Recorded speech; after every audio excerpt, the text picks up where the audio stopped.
Hola. Mm,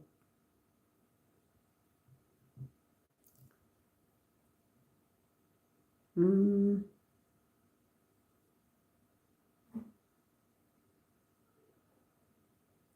vale, a ver, ¿hay alguén por aí? Que non sei moi ben como vai isto, Dios mío. Hola, a ver se non acajo. Vale, aquí pon.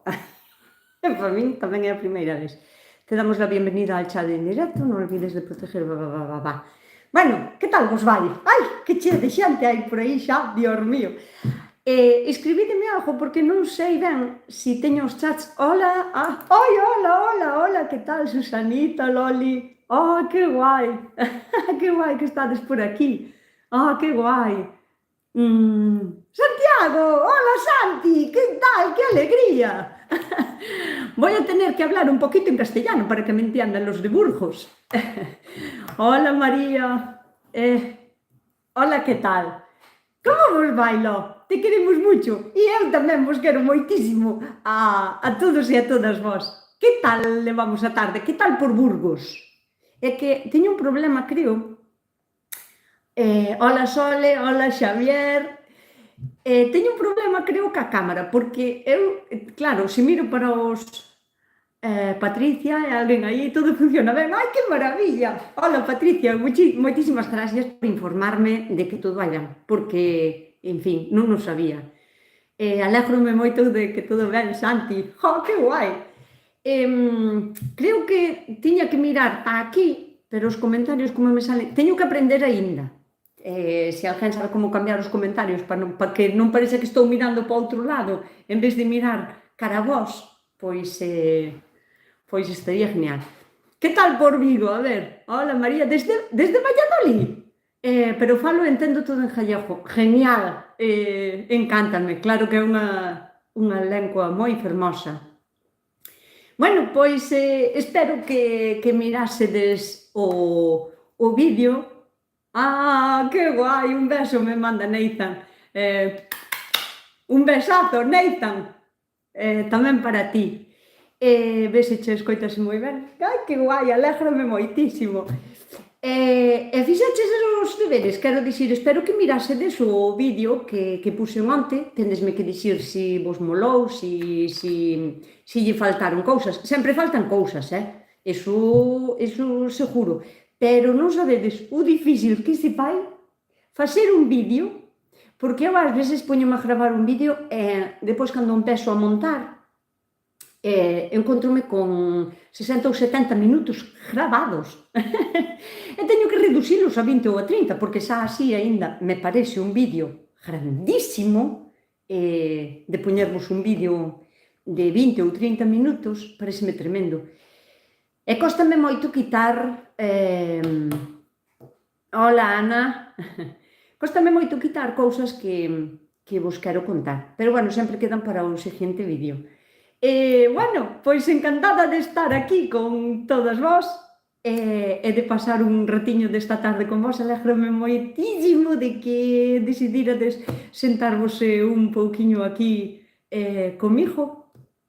Tiña todo pensado na miña cabeza. Dios mío, hola Elena, hola Elena.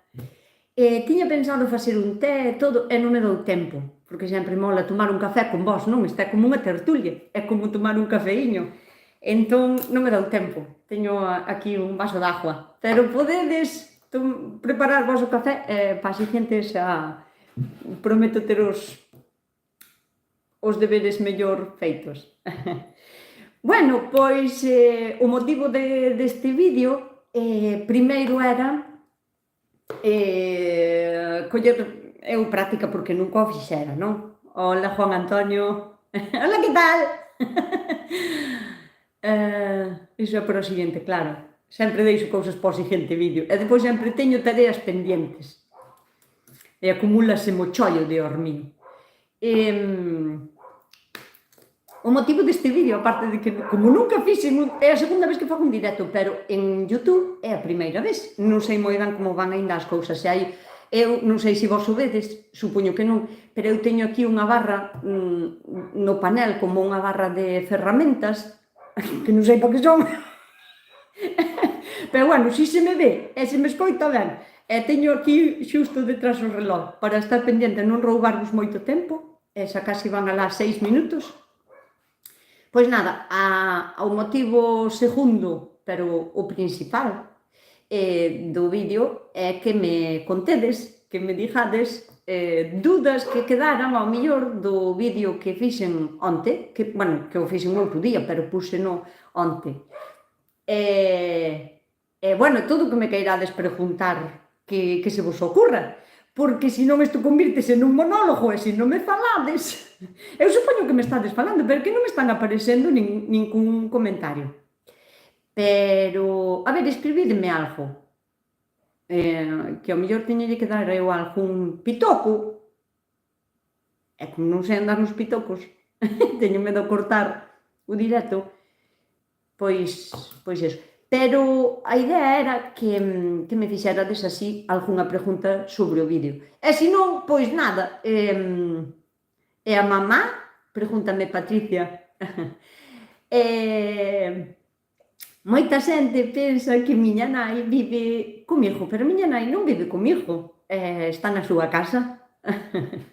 Así que un día direille se quere facer un directo con todas vós, para sentarse aquí tamén a tomar o cafeíño, pero non sei eu, si se me apuntará a tal cousa. Mira que intentei levala á televisión, porque a invitaron, claro, non? E a túa nai que veña tal un día, e intentei na levar.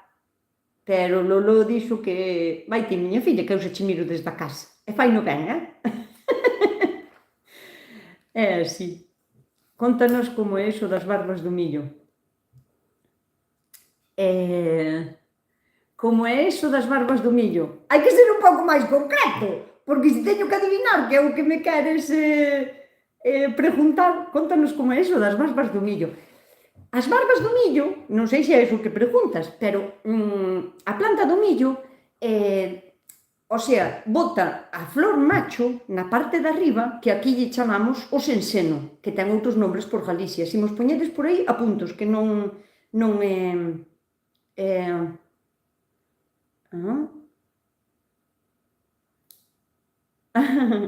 Vale, já teño aí un par de preguntas para responder. Pois o das barbas de millo é iso, o senseno de arriba é como se fora a parte macho da planta, de toda a planta de millo. É para que nasan as espigas, para que medren, porque a espiga realmente é como un fruto. Entón, para que todos eses gransiños proliferen e medren, cada un deses grans, antes de ser gran, que é como unha flor, para chegar a fora, bota como se fora o pistilo para fora. O sea, que cada barbiña de millo pertenece a un gran de millo. Cada barbiña que sale para fora pertenece a un dos grans de millo da espiga. Entón, o senseno tira o polen, poliniza, e esas barbas son como pegañentas. Se lle tocades, vos dades conta que teñen como unha cousa pegañenta. Iso é para recoller mellor o polen. Como non é como unha flor que está así para recoller o polen aquí no medio, que lle caia ben, ten que recollelo de alguna maneira. Entón, pois, é pegañento. E se poliniza é cando os grans de millo medran dentro da caropa da espiga. Non sei se é iso que me preguntabas. E preguntábame aquí outra persona que me desaparecen os demonios das preguntas. Cando non está activo, desapareceme. Pero, bueno, prometo que para a próxima xa sei como se fai. Si podo, se non paciente. Preguntábame outra persona, como congelas os pimentos tan pequeniños? Miade, eu congelo os pimentos, non suelo congelar, porque gústame máis facelos ao forno e deixalos embotados enteiros, ca súa aguiña que crían dentro, ou gústame facer moito mermelada. Para min as mellores mermeladas do mundo, bueno, son as que fago eu, claro, porque a mí non me gusta o dulce, non é por ningún problema de salud, nin por unha decisión que eu tomase para ser máis sano, nin nada, non. Que tamén, pero non é ese o caso. A mí non me gusta o azúcar, non me gustan as cousas dulces. É moi raro que eu teña necesidade de tomar algo dulce. Entón, non lle boto azúcar a nada, nin ao café con leite, nin lle boto azúcar a nada. Entón, para min as mellores mermeladas son as que fago eu porque eu boto moi pouquiño azúcar. As mellores son a de alquequenjes, o sea, a de fisales, a de limón, naranxa, pimento e tomate. Para min son unha delicia, son as máis mellores do mundo mundial. Non sei por que digo. Claro, porque congelo os pimentos tan pequeniños. Tía modo, hai que aprender. Eu son como a ti nisto de tecnoloxía. Somos analógicas nesto da tecnología. E halógenas tamén. Eu síntome máis que a tecnología máis halógena que analógica. Son dúas palabras diferentes, pero eu síntome máis analógica na tecnología. O dos pimentos, que puxen outro día un vídeo, piquinos así, pequeniños, porque os apañín para facer un vídeo que puxen onte, que se vos dá onte enchín un cesto para ver así, non porque quedaba bonito e tal, e a verdad que teño moitísimos pimentos na horta.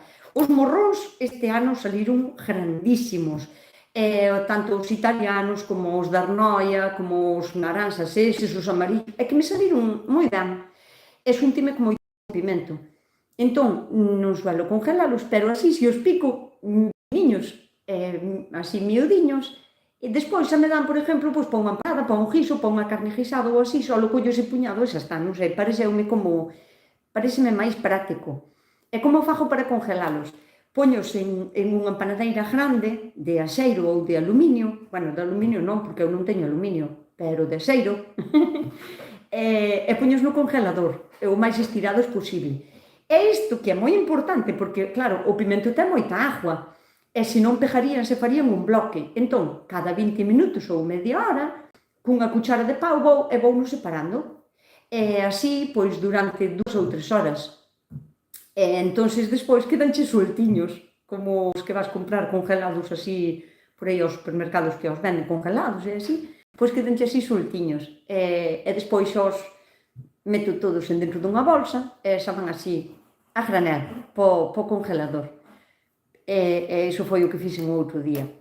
A ver, máis preguntas que, se non me falades, desaparecen aquí os chats e non ves o que me escribistedes. Moi ben, moitas gracias. De nada, María, para iso estamos. É que non se che olvida, porfa, cando se plantan os fisales? A arrea. Mira, os fisales é unha das plantas que parece que... Una pregunta, pero no te digo que tu vídeo como hacer el membrillo. El que va crudo es una maravilla. El segundo lo hago para el año, creo. Bueno, moito me gusta cando me di a xente que a miña receta lle saleu ben, non? Porque eu cando vos enseño algo, cando vos poño algo, é para que vos sala ben. Non teño interés ningún en enseñar algo para que sala mal. Iso iría en contra miña, incluso. O sea, porque deixaría de estar comigo e de aburriría vos, digo ela, porque a mí se non me sale algo tamén me frustra moito. O dos fisales, que non se me olvida. Aínda que parece unha planta moi delicadiña, e de que as súas sementes son tan pequeniñas, son máis pequeniñas incluso que a neviña o sea, a neviña de plantar as coles e as rabixas e todo eso. Son super pequeniñas, pero que non vos engañe a súa o seu diminuto tamaño non ten nada que ver con fragilidade, porque son unhas sementes bastante fuertes e aguantan dun ano para outro na terra, sin abrir, sin romper, sin dilatar e sin germinar. Germinan cando elas queren. Entón, a pregunta é, a que me facía, é que me desaparecen os demos dos chats. A pregunta é, cando plantar os fisales? Home, pois mellor, xa que non os tes na horta, pois mellor eu esperaría a que se acabaran o riesgo de heladas na túa horta, na túa zona, non? Se caen granizadas todo febreiro, pois espera a marzo. Se ves que en marzo aínda esperades neves, chuvia e tal, pois espera un pouquiño máis. Pero o fisales case o podes plantar desde enero e febrero, podelo plantar cando queiras, que ele vai a nacer cando lle preste. Como conservar a masán antes de que... Me cago nos chats? Non me dou tempo a ler a pregunta. A ver, déixame darlle aquí. Ocultar chat. Todos os mensajes son visibles. Concho, aí, vale. Ahora sí. Perfecto. Ahora sí, home. Era así. Como conservar... Pois non, desapareceme tamén. Cago. Como conservar a masán? Tesme que volver a...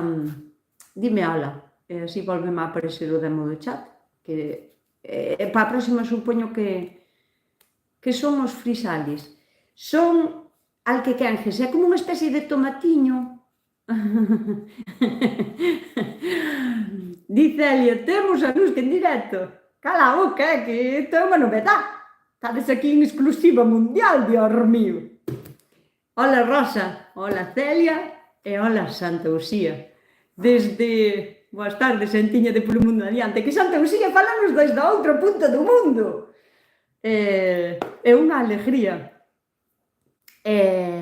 Os fisales, que me preguntaba aí unha persona, son alquequenjes, son como unha especie de tomatillos que veñen cubertos en dentro de unha especie de farolillo que é como de papel, de estrasa, de papel de embalar, castaño, pero xa nasce así na planta. Abres esa especie de farolillo e hai como unha uva, color naranxa, ten sabor a cítrico, é un pouquiño agrio, non é moi dulce, nunca nin estando moi maduro siquera é moi dulce, que está moi rico, dáse super ben, é unha das plantas que recomendo sempre, sempre nas hortas, porque está ben poñer cousas de temporada nas nosas hortas, pero aquelas cousas que funcionan ben, esas tiñen que ser obligatorias.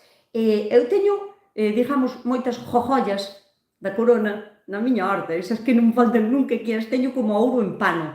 Unha delas é a planta de fisalis, de alquequenjes, porque se dá moi ben, non necesita moitos cuidados. Dá de comer a min, as galiñas, as composteiras, as miñocas, danos de comer a todos da casa. Non deixa de dar en todo o ano. É verdad que ten as súas temporadas, que é un fruto de otoño, máis ben, a finales de verán e otoño. Pero como o clima no que eu vivo é como temperado, ao estar na beira do mar, non fluctúan non hai moita diferencia de temperatura da mañá á noite, nin do verán para o inverno, o sea, que é como unha cousa moi estable. Entón, aquí as plantas aguantan ben. Si son de climas temperados, este clima cada vez é máis temperado, cada vez igualase máis o clima como é, do meridiano. Estámonos acercando moito ao meridiano. Vexo-te despois que teño que marchar. Un biquiño! Mira despois, a ver se son capaz. Los chats podes ver los anteriores, supongo que tendrás alguna... É que desaparece, o sea, é unha flecha abajo así para subir ou bajar. Gracias, Susanita. A ver, chat, non se pode mostrar algún chat en directo. Todos os mensajes son visibles. Iso é o que eu quero. Pero o que pasa é que no momento en que alguén escribe, bum, apareceme os chats todos, non? E van subindo e desaparecendo na parte de arriba, obviamente. Pero, como dilúense, se non hai interacción, dilúense e marchan. Marchan que teñen que marchar. E bueno, pois, que digo, non me dou tempo a ler outra vez. Non sei quen é que me volveu a poñer o das masáns, home, como conservar as manzanas. Bueno, de todos os xeitos, cando me volva a aparecer vou máis encima da pregunta, pero de todos os xeitos teño pendiente facer un vídeo, porque eu tamén teño moitas masáns, non te olvides de como conservar as manzanas antes de que se las coman as velutinas. Moi ben, Rosa, pareceme genial. Iso é que pagas pouco. Este saleume gratis. O primeiro é gratis, home, depois cando teño que pagar, depois xa mirarei. Teño pendiente facervos porque, a ver, todo o mundo sabe facer máis ou menos mermelada de masán, todo o mundo sabe facer compota de masán para gardar, porque, claro, eu entendo a esta persona que me está preguntando, porque, claro, que facemos con tantas masáns? Claro, veñen como todas, sabes, que conste que eu teño como distintos tipos de masanceira, que é o que lle recomendo sempre a todo mundo cando quere empezar a plantar frutales, distintos tipos de masán que se dean, que empecen a dar, por exemplo, a finales da primavera, que dean no verán, que dean no otoño, que dean no inverno, o sea, masáns para ter casi todo o ano. Eu teño masáns, home, non na mesma cantidad, pero teño masáns non todo o ano, pero casi todo o ano. 8 meses ao ano teño, porque agora estou ca tipo golden, e hai outra que é roja, teño outra como un pouquinho máis amarilliña, e despois veñen as que empezan a ser de otoño, que é a Granny Smith, unha roja que teño de inverno, e despois ven outra, a final casi de inverno, que non me acordo o nombre, pero que é unha masán cumprina por masán autóctona gallega, e non me acordo agora o nombre.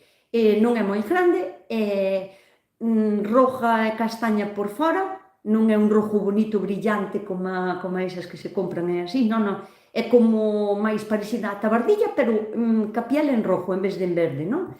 E por dentro a carne é sabrosísima, un montón de agua, é como tirando a verde clariño, non é unha carne blanca de masán. Chámase Rogelia, chámase Rogelia. A masán, non. Esa que dixo eu roja que é autóctona gallega non se chama... Seguro que me ha de acordar, Depois, cando me acorde, díxovolo. Bueno, pois eso, teño tareas pendientes facervos un vídeo, porque eu o que fago para conservar as masáns, a mí gustame moito o dulce, non me gustan os dulces, pero os postres sí, quero dicir, non me gustan os dulces de fora da casa, porque lle botan como 7 veces máis azúcar do que me permite o meu paladar saborear. Pero os que fago na casa, pois, pero tampouco non moito, pero bueno, de vez en cando fago. E a mí gustame moito facer empanada de masáns. O que fago eu co meu exceso de masáns é preparalas como se fora xa pa empanada. Jardoas en botes, como se fora xa pa empanada. Medias crudas, non acabo de coselas de todo, pero paso igual por canela, viño, azucre, como se fora para facer a empanada, tal cual, unhas con viño blanco, outras con viño tinto, porque vos farei un día a empanada. Alguén de vos! Hola, Alba, hola, Nosquiña, saludos. Hola, que tal? Moitos bicos. Algunha persona das que estamos aquí somos 32, e nin tan mal, porque ao final o sábado quedouse bonito. Entón, pois claro, entendo que haba cousas que fases máis importantes que estar aquí comigo tomando café. Pero a pregunta é, alguén de vos fixo a empanada de masán con viño tinto? O sea, cando eu era pequena, cando eu era pequeniña, na miña casa tiñamos moita viña, bueno, tiñamos moito de todo, había moito terreno, o sea, plantábamos de todo. Había moito catalán roxo para facer o viño e tal. Tabardilla? Non, Juan Antonio, non é a tabardilla. A tabardilla é a que é como marrón áspera por fora, que ten unha piel como moi áspera, casi parece como un velcro. É moi ácida, pode facer así, pero eu digo a roja, a de inverno. A que é... non sei, bueno, xa me acordará. Non é un repinaldo tampouco, porque non ven antes... Os repinaldos veñen máis, son dos primeiros que veñen. Ven agora a finales do otoño. Non é repinaldo, Daniel, tampouco. O repinaldo ven máis na primavera. Bueno, primavera, verán ou tal, pero pode haber algún tardío, pero non, esta non, é diferente. Esa se me foi a pinza, que non se pode falar de tantas cousas a vez. A próxima vou ter aquí unha secretaria mirando os chats, dicindo os chats, eu solo falando, así. Non sei de que estaba a falar. A empanada, coño.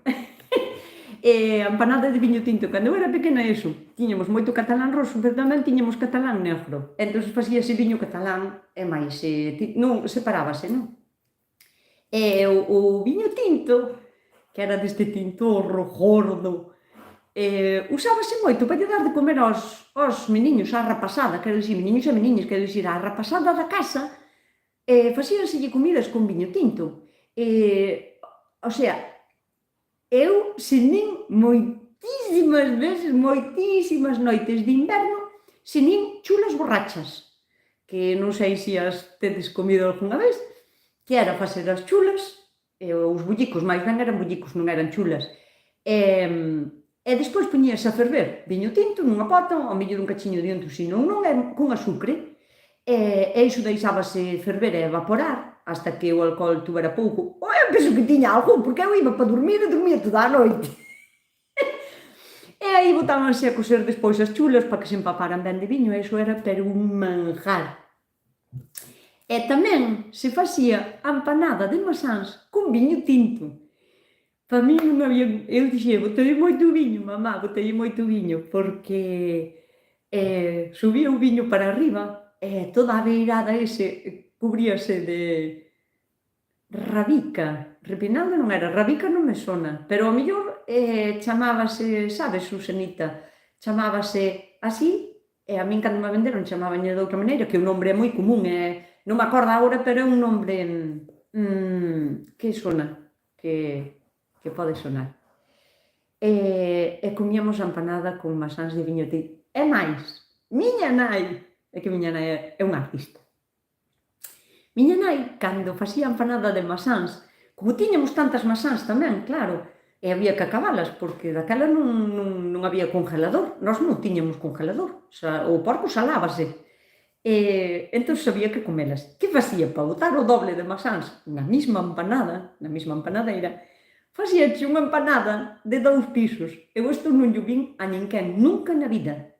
Nin llo vin a ningún youtuber destes que che fan postres, nin comida, nunca llo vin a ninguén. Eu só llo vin a miña nai. Esa empanada tamén vou a facer. Vou a apuntalo aquí. Teño aquí a lista dos vídeos que me mandastes facer, Bueno, que foi así un 50-50, non? De dicir de que teñen que ir os seguintes vídeos. Empanada de masán de viño tinto de 2 pisos. Vou vos enseñar a facer unha empanada de masán de viño tinto e de 2 pisos. Pois eso, como agardo que a ajo de maio é un método de plantar... como ajo de maio é un método de plantar zanahoria, tamén, sí. É que teño tantas cousas pendientes. Pero sí, que só teño anotado tamén para vos explicar. O sea, eu teño zanorias todo o ano, en abundancia, quero dicir, ás veces teño que arrancalas todas do tallo e non sei, teño que facer con elas comidas extras de zanahoria, porque fai non falta o tallo para volvelas a plantar ou así. Ese é outro vídeo pendiente, como plantar as zanorias, como facer para que non se salan retorcidas, nin que che salan con 4 ou 5 pinchos de raíces, nin cousas deses. Vou volver á empanada. Como eu teño moita empanada, pois volvo á empanada. Entón, claro, poñía a parte de abaixo. Se enches unha empanada de masáns, moito de masáns, desfaise, non eres capaz de coller ben o cacho, rompe tal, ou tens que facer cun pan moi gordo, que non está tan rica. Entón, ela que facía, poñía abaixo unha base bastante xeitosa de masa e botaba unha capa de masáns. Estiraba outra capa de masa moi finiña e enriba desa segunda capa de masa, de empanada, botaba unha segunda capa de masáns, cocidas en viño tinto. E, pois, por riba facía a empanada igual. Dígo-vos que eso era un manjar, Túa nai é atómica, sí que o é así. É como a formiga atómica. Ademais, un biquiño de miña nai. Elle de dar, cando a vexa, elle de dar da vosa parte un biquiño. Encántame como transmites e como aprendo contigo. Moi ben. Pois alégrome. O Belis Guti. É complicado o nombre, Costa o traballo, hai no que deletrear, Dios mío. Pois sí, miña nai é atómica. Outra vez se me foi a pinza moi. Vou vos a contar, mirade, para este viernes que ven, o sea, o seguinte viernes, teño aí programado o vídeo da mermelada de tomate. Teño que ir poñendo vídeos tamén a medida que vai a necesitando eu facer as cousas na horta, porque eu non me dedico exclusivamente a facer vídeos para YouTube ou é que non me dedico a iso, só como plantar peramelón. Entonces teño que aproveitar, cando teño que facer os meus traballos na horta ou en calquera sitio,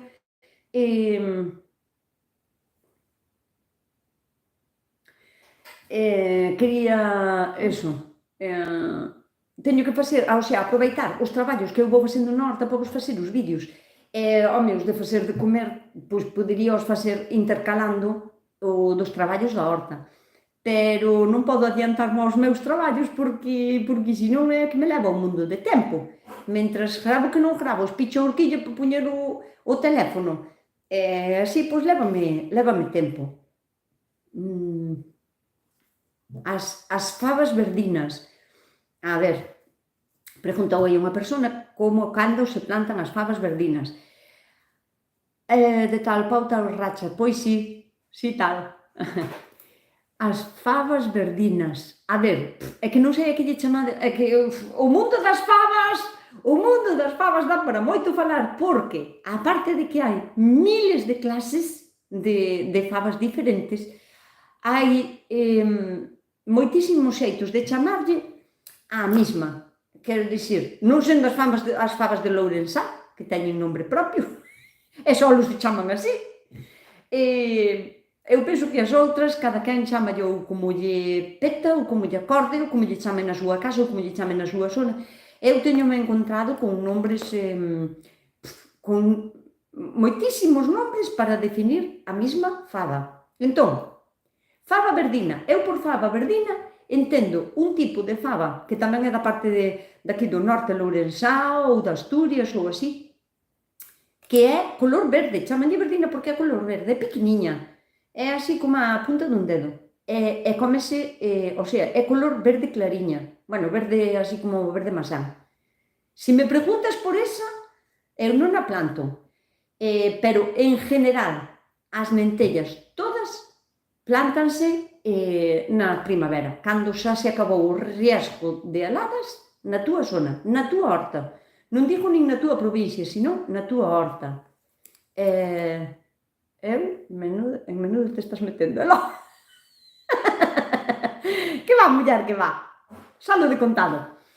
Se ti lle chamas á faba verdina, lle chamas ao fabón, o que eu lle chamo fabón, bueno, que mirade se temos un idioma maravilloso que temos que conservar todos os anos que sexa posible, porque o noso idioma, a ver, está condenado a morrer en uns anos, está condenado, porque cada vez falase menos, en fin, pero as fabas verdes pequeniñas, non son os fabóns, logo, non me estás preguntando polos fabóns?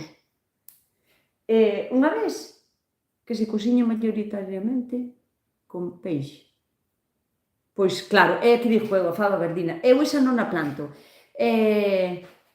Pero, bueno, todas as fabas se plantan a finales de primavera, o sea, na primavera, antes que o millo, por exemplo, non? Non sendo os fabóns.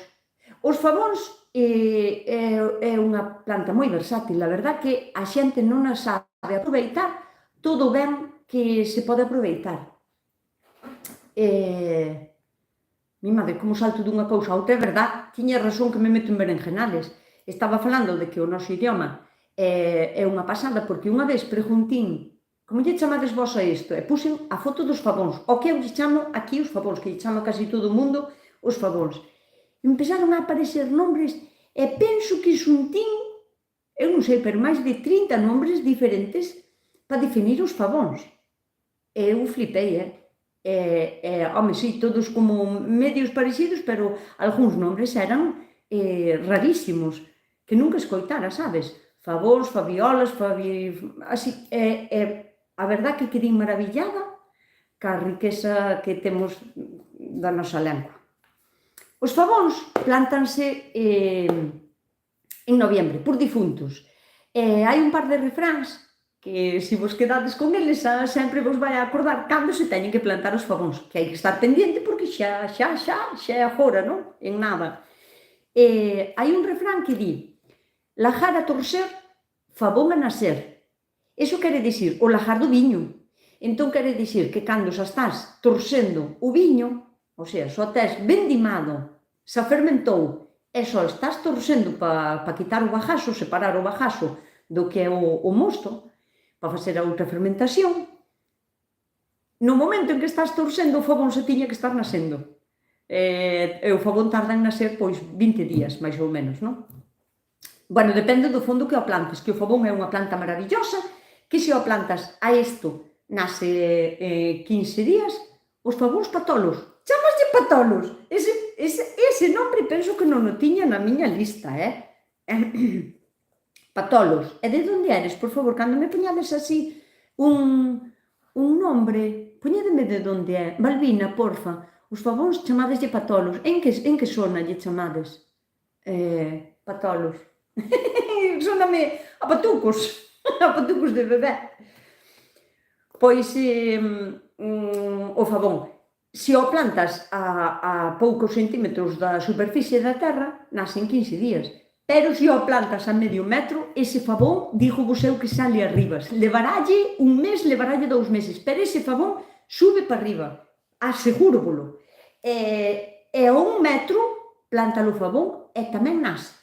Mirade, na nosa zona chamanse fabas. Fabas lobas, si, aquí dice viño a ferver, fabas a nacer. Bueno, pois é igual, é moi parecido ao do lajar a torcer, fabón a nacer.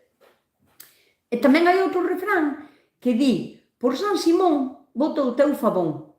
Entón, xa estades pendientes, cando se torce o viño ou cando sea San Simón, botades os vosos fabóns na horta.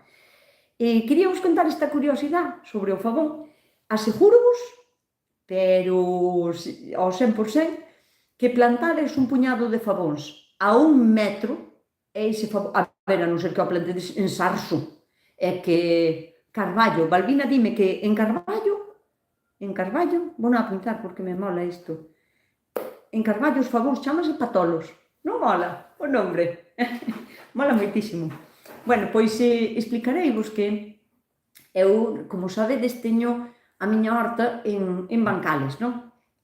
Años os meus bancales eran do que podía, de tablas vellas, se vía tablas por aí tiradas ou traías, todo o que me valera para facer como de muralla para aguantar da terra, todo me valía. Cando podaba os frutales e todo, puñelle as ramas dos frutales para ir aguantando da terra. A mí gustábame plantar en bancales. E ao final, pois, fíxenos de obra. Bueno, de obra, mira ti, fixámonos como pudemos. Uns bancales fíxenos moi altos, bueno, moi altos tampouco, pero altos, e outros fíxenos baixos. Por qué? Porque eu buscaba ante todo comodidade, non? A parte de beneficio, porque as plantas nacen mellor nos bancales, isto só explico en máis vídeos. Uns púxenos altos para plantar cousas baixas, tipo lechuga, repolos, brécol, coliflor, apio, fresas, todo ese tipo de cousas que son como baixas, non? Entón, así podo traballar como tocando o piano. Eu estou así e non teño que agacharme tanto. E outros bancales fíxenos baixos, por qué? Porque necesitas bancales que sean baixos para plantar as cousas que son altas, que medran moito, como os fabóns, como os tomates, as xudías, todo o que sea para medrar moito, necesitas que o bancal sea baixo, porque senón despois terás que coller unha escaleira para traballar neles. Non, se xa o bancal ten 1 metro e plantas unha cousa que vai a medir 2 metros, imagínate, a 3 metros tes que chamar ao helicóptero.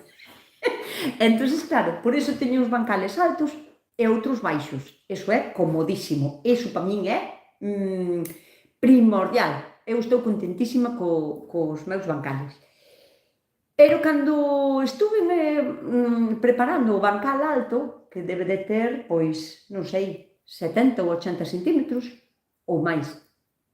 Non sei se non terá casi un metro. Pode ser. Pois, nacíame unha plantiña e dixo, que plantiña ven aquí e tal, e dixo, cando me din conta, cando empezou a botar todos as follas para arriba, e dixo, pois é un fabón, é que vai no verán, empezou a nacer no verán, e extrañoume moitísimo eu non plantara ali ningunha planta que se me parecera a eso, e dixo, pero a min pareceme un fabón. E empecín a escaravellar, e resulta que, bueno, a andar, a planta rompeume, a cabexiña da planta rompeume, e xa tiña escavado, non sei, 50 centímetros polo menos, para buscar a raíz, para ver de onde estaba nascendo eso. E rompeume, dixo, bueno, pois nada, volvín a tapar e tal. Pero co paso do tempo, porque o fabón é así, é un superviviente, e mentres teña raíz, ele bota para arriba os gadellos todos que fagan falta. Pois dali un tempo volveu a brotar no mesmo sitio. E arredamos para a planta. Que gana ten de nacer, Dios mío.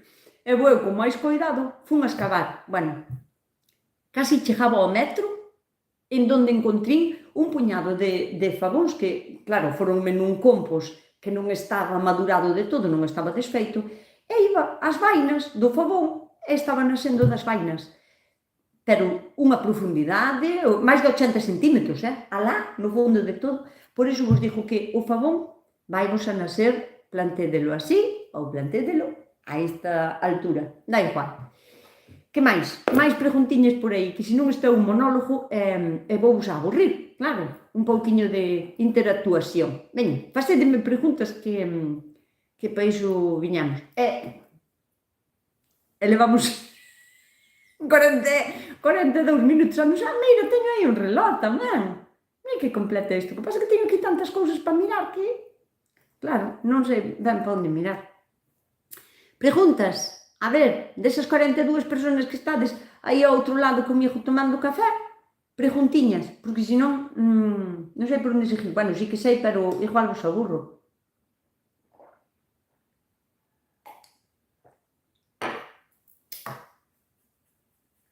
Nada? Bueno, pois se non falades vos, falo eu, aviso-vos que eu teño cuerda para rato. Bueno, pois nada, falo vos eu dos vídeos. Para a semana tendes o de mermelada de tomate e teño que arrancar todos os tomates do bancal para empezar a plantar verduras. E ao mellor fagos un vídeo de como fertilizar a terra para cambiar de tomates, ou sea, que son solanáceas, para crucíferas. Porque cando falamos de asociación de cultivos e de rotación, que é super importante, a ver, é importante rotar os cultivos, pero non é tampouco necesario de todo. Vamos a aclarar, nin todo é moi blanco, nin todo é moi negro. Cando plantamos, por exemplo, imaginádemos, aquí, en esta zona, allos, non? Pensade, bueno, se non conocedes todas as familias de plantas, tampouco non pasa nada. Pero pensade que, por exemplo, os allos e as cebolas son bulbos, non? Son un bulbo e nace a planta para arriba. O que comemos é o bulbo. Entón, pensade que, sospechade que esas dúas plantas, que se parecen tanto porque son dous bulbos, van a comer os mesmos nutrientes da terra. Tanto a cebola, como o puerro, como o allo, como os calzós, porque son da mesma familia. Entón, van a necesitar os mesmos nutrientes. Que pasa? Que nesa zona non deberías de plantar allos e arrancar os allos e plantar puerros, ou arrancar os puerros e plantar cebolas. Por qué? Porque vai a ter carencia de nutrientes. Que nutrientes vai a carecer? De que nutrientes vai a carecer? Dos que comeu a anterior planta, que era da mesma familia que ela. Entón, tes dúas opcións. Ou rotas cultivos, sabes, para que, por exemplo, plantamos crucíferas, pois agora planto repolos, porque o repolo e a cebola non van a comer o mesmo. Ti vas a abonar igual, vas a fertilizar, vas a botar depois un pouco de compost, iso sempre hai que aportarlle materia orgánica, ou o humus de lombriz, ou, bueno, calquera mestura que podas facer así na casa con xeito, tedes a terra tonas de plátano así enteiras. As plantas non teñen dentes e non comen tonas de plátano. E vas a traer outros roedores indeseables, ratos e cousas así. Entón, ou preparas a terra para poder plantar, despois de allos, poder plantar, por exemplo, puerros, Ou rotas os cultivos, fertilizas igual, pero se arrancan os allos vas a plantar, por exemplo, repolos, ou coliflores, ou brécoles, ou así. É o mismo se tuvestes en unha zona da familia das crucíferas, que non fai falta saber os nombres para nada, pero é como pensou un pouco, non? O repolo, o brécol, a coliflor, as coles, o cale, son todas moi parecidas, calquera tipo de repolo, son todos como moi parecidos. Bueno, pois son parecidos, sospeita de que van a necesitar os mesmos nutrientes. Entonces, se neste tallo acabas de arrancar repolos que tú vestelos moi bonitos e tal, e lle vas a plantar brécolo ou coliflor, ou máis repolos, van a ter carencias. A ver, ao mellor tes unha terra excepcional, con unha humedade perfecta, e a segunda vez tamén pasas, e tes outra vez repolos, pero a terceira non é, porque se lle acaba. Entón, ou fas a rotación de cultivos, ou fertilizas de xeito aceitado e insistindo no tipo de o sea, no tipo de nutriente que consumeu esa planta, non? Que imagínate, pois aquí teño un tipo de plantas que sei que consumen pois moito nitrógeno, non? O nitrógeno as plantas úsano para moitas cousas, pero é como para medrar as follas, non? Entón, quen vai a necesitar nitrógeno? Pois un repolo, unha lechuga, cousas que van a botar follas. Entón, se plantaste repolos, arrancaste os repolos e ora queres plantar lechugas, pois vai a faltar nitrógeno. Entón, se lle aportamos nitrógeno, non? Isto é como nós. E non vos vexo falar nada, e a min, se non me dades coba, vai a ser un monólogo, e a xente aburríseme e márchame, non ves? Agora somos 43, éramos 45, bueno, ao mellor a xente tamén se aburre ou ten outras cousas que facer. Que vos iba a contar? Vou vos a falar. Moita xente, bueno, cando se di moita xente, pregúntame o outro día, mira ti, fun a un concerto de SES, como non, e dixía ela, bueno, por algo que non ven agora ao caso, pero ela dixía, non, cando a xente di, preguntoume moita xente tal cousa nas redes sociales, non lle preguntou ni Dios, pois a min é que sí que me preguntades, pero cando yo oio dicir a outras persoas que fan contido para as redes sociales, cando yo oio dicir, a min dame esa sensación tamén, que dicía Silvar o outro día, que dá a impresión que non lle preguntou ninguén, pero como ten gana de dicilo, sáleche con esas, entendes? Diche, como me preguntastedes moita xente, por isto vou volo a contar. Pero, a ver, en realidad, a min é o que me pasa, que me preguntades moito. Por que os meus repolos... Esta é a pregunta, Por que os meus repolos son tan pequenos, lle entran tantas enfermedades, tantos bichos, non teñen fortaleza como os teus e tal. As plantas, tampouco non hai que aprender todo no momento. Cando temos unha horta, o máis normal é ir aprendendo por observación. Está ben ter unha teoría, saber 4 cousas, non? Ou buscar, bueno, que Google é unha maravilla, buscas calquera cousa no momento e buscas información. Pero o que mellor funciona é a observación, porque eu sempre digo que a miña horta, eu sei como funciona a miña horta, e ainda así non sei, que ás veces levo-me sorpresas e delas aprendo. A miña horta ten un clima, un microclima totalmente diferente á horta que dos meus veciños que está ao lado. E por que isto? Non que vivimos na mesma zona, se chove, chove en todos os lados. Sí, chove en todos os lados. E venta en todos os lados, sí, tamén, venta en todos os lados, pero non é o mismo. Por que? Se eu teño aquí plantado un árbol, a miña veciña non o ten igual, terá un outro lado, unha outra esquina ou tal. Eu teño aquí plantado un árbol, e resulta que aquí teño, pois non sei, a plantación de pimentos, por exemplo, non? E dime a miña veciña, pois, de noite ven o vento e rompeume os pimentos todos, non? E digo, pois, na miña horta non pasou nada. Pero claro, non é que tuvera suerte, nin que... É que os meus pimentos, nese momento que soplaba o vento daqui, o meu árbol que teño aí plantado, amparoulle o vento. E non rompeu nada. A miña veciña quedou sin eles, por exemplo. E por iso digo que cada horta é un mundo e cada unha de vós ten que aprender a observar e a conocer a súa horta, e da maneira en que está plantada, como está direcionado todo cara ao sol. Iso influye moitísimo.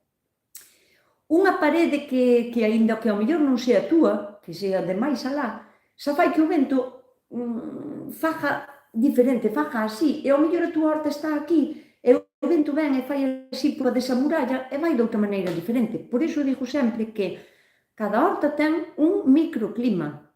Ti tes que observar e mirar, joder, que mal lle foi aquí aos meus pimentos que me romperon todos con un vento que... Pois, bueno, non os plantes aí. Ao mellor con plantalos 3 metros máis para lá, bueno, eu falo moito, se tes 3 metros, claro, que hai moita xente que ten unha horta moi pequeniña, pero se tes 3 metros e podes escoller, pois plantos un pouquiño máis para lá, porque ao mellor nese lado vaille super ben, e 2 metros para aquí, non.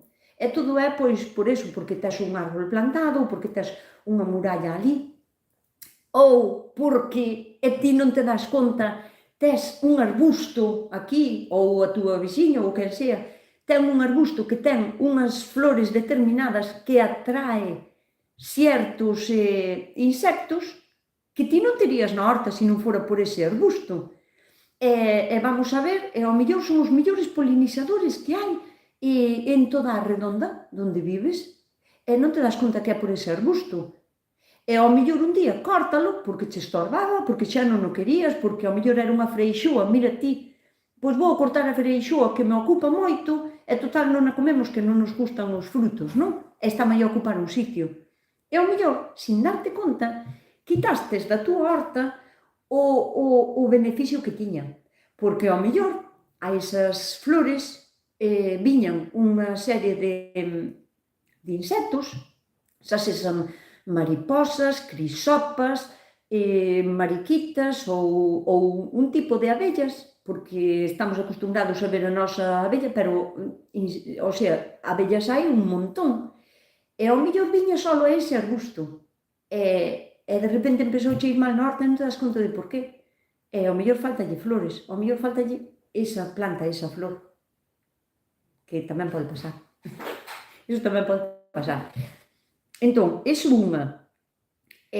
Despois, por exemplo, as plantas, como o noso corpo, como a calquera ser vivo, necesita un tipo de nutrientes, non? Hai algúns nutrientes que necesitan unhas cantidades tremendas e hai outros que necesitan unhas cantidades diminutas.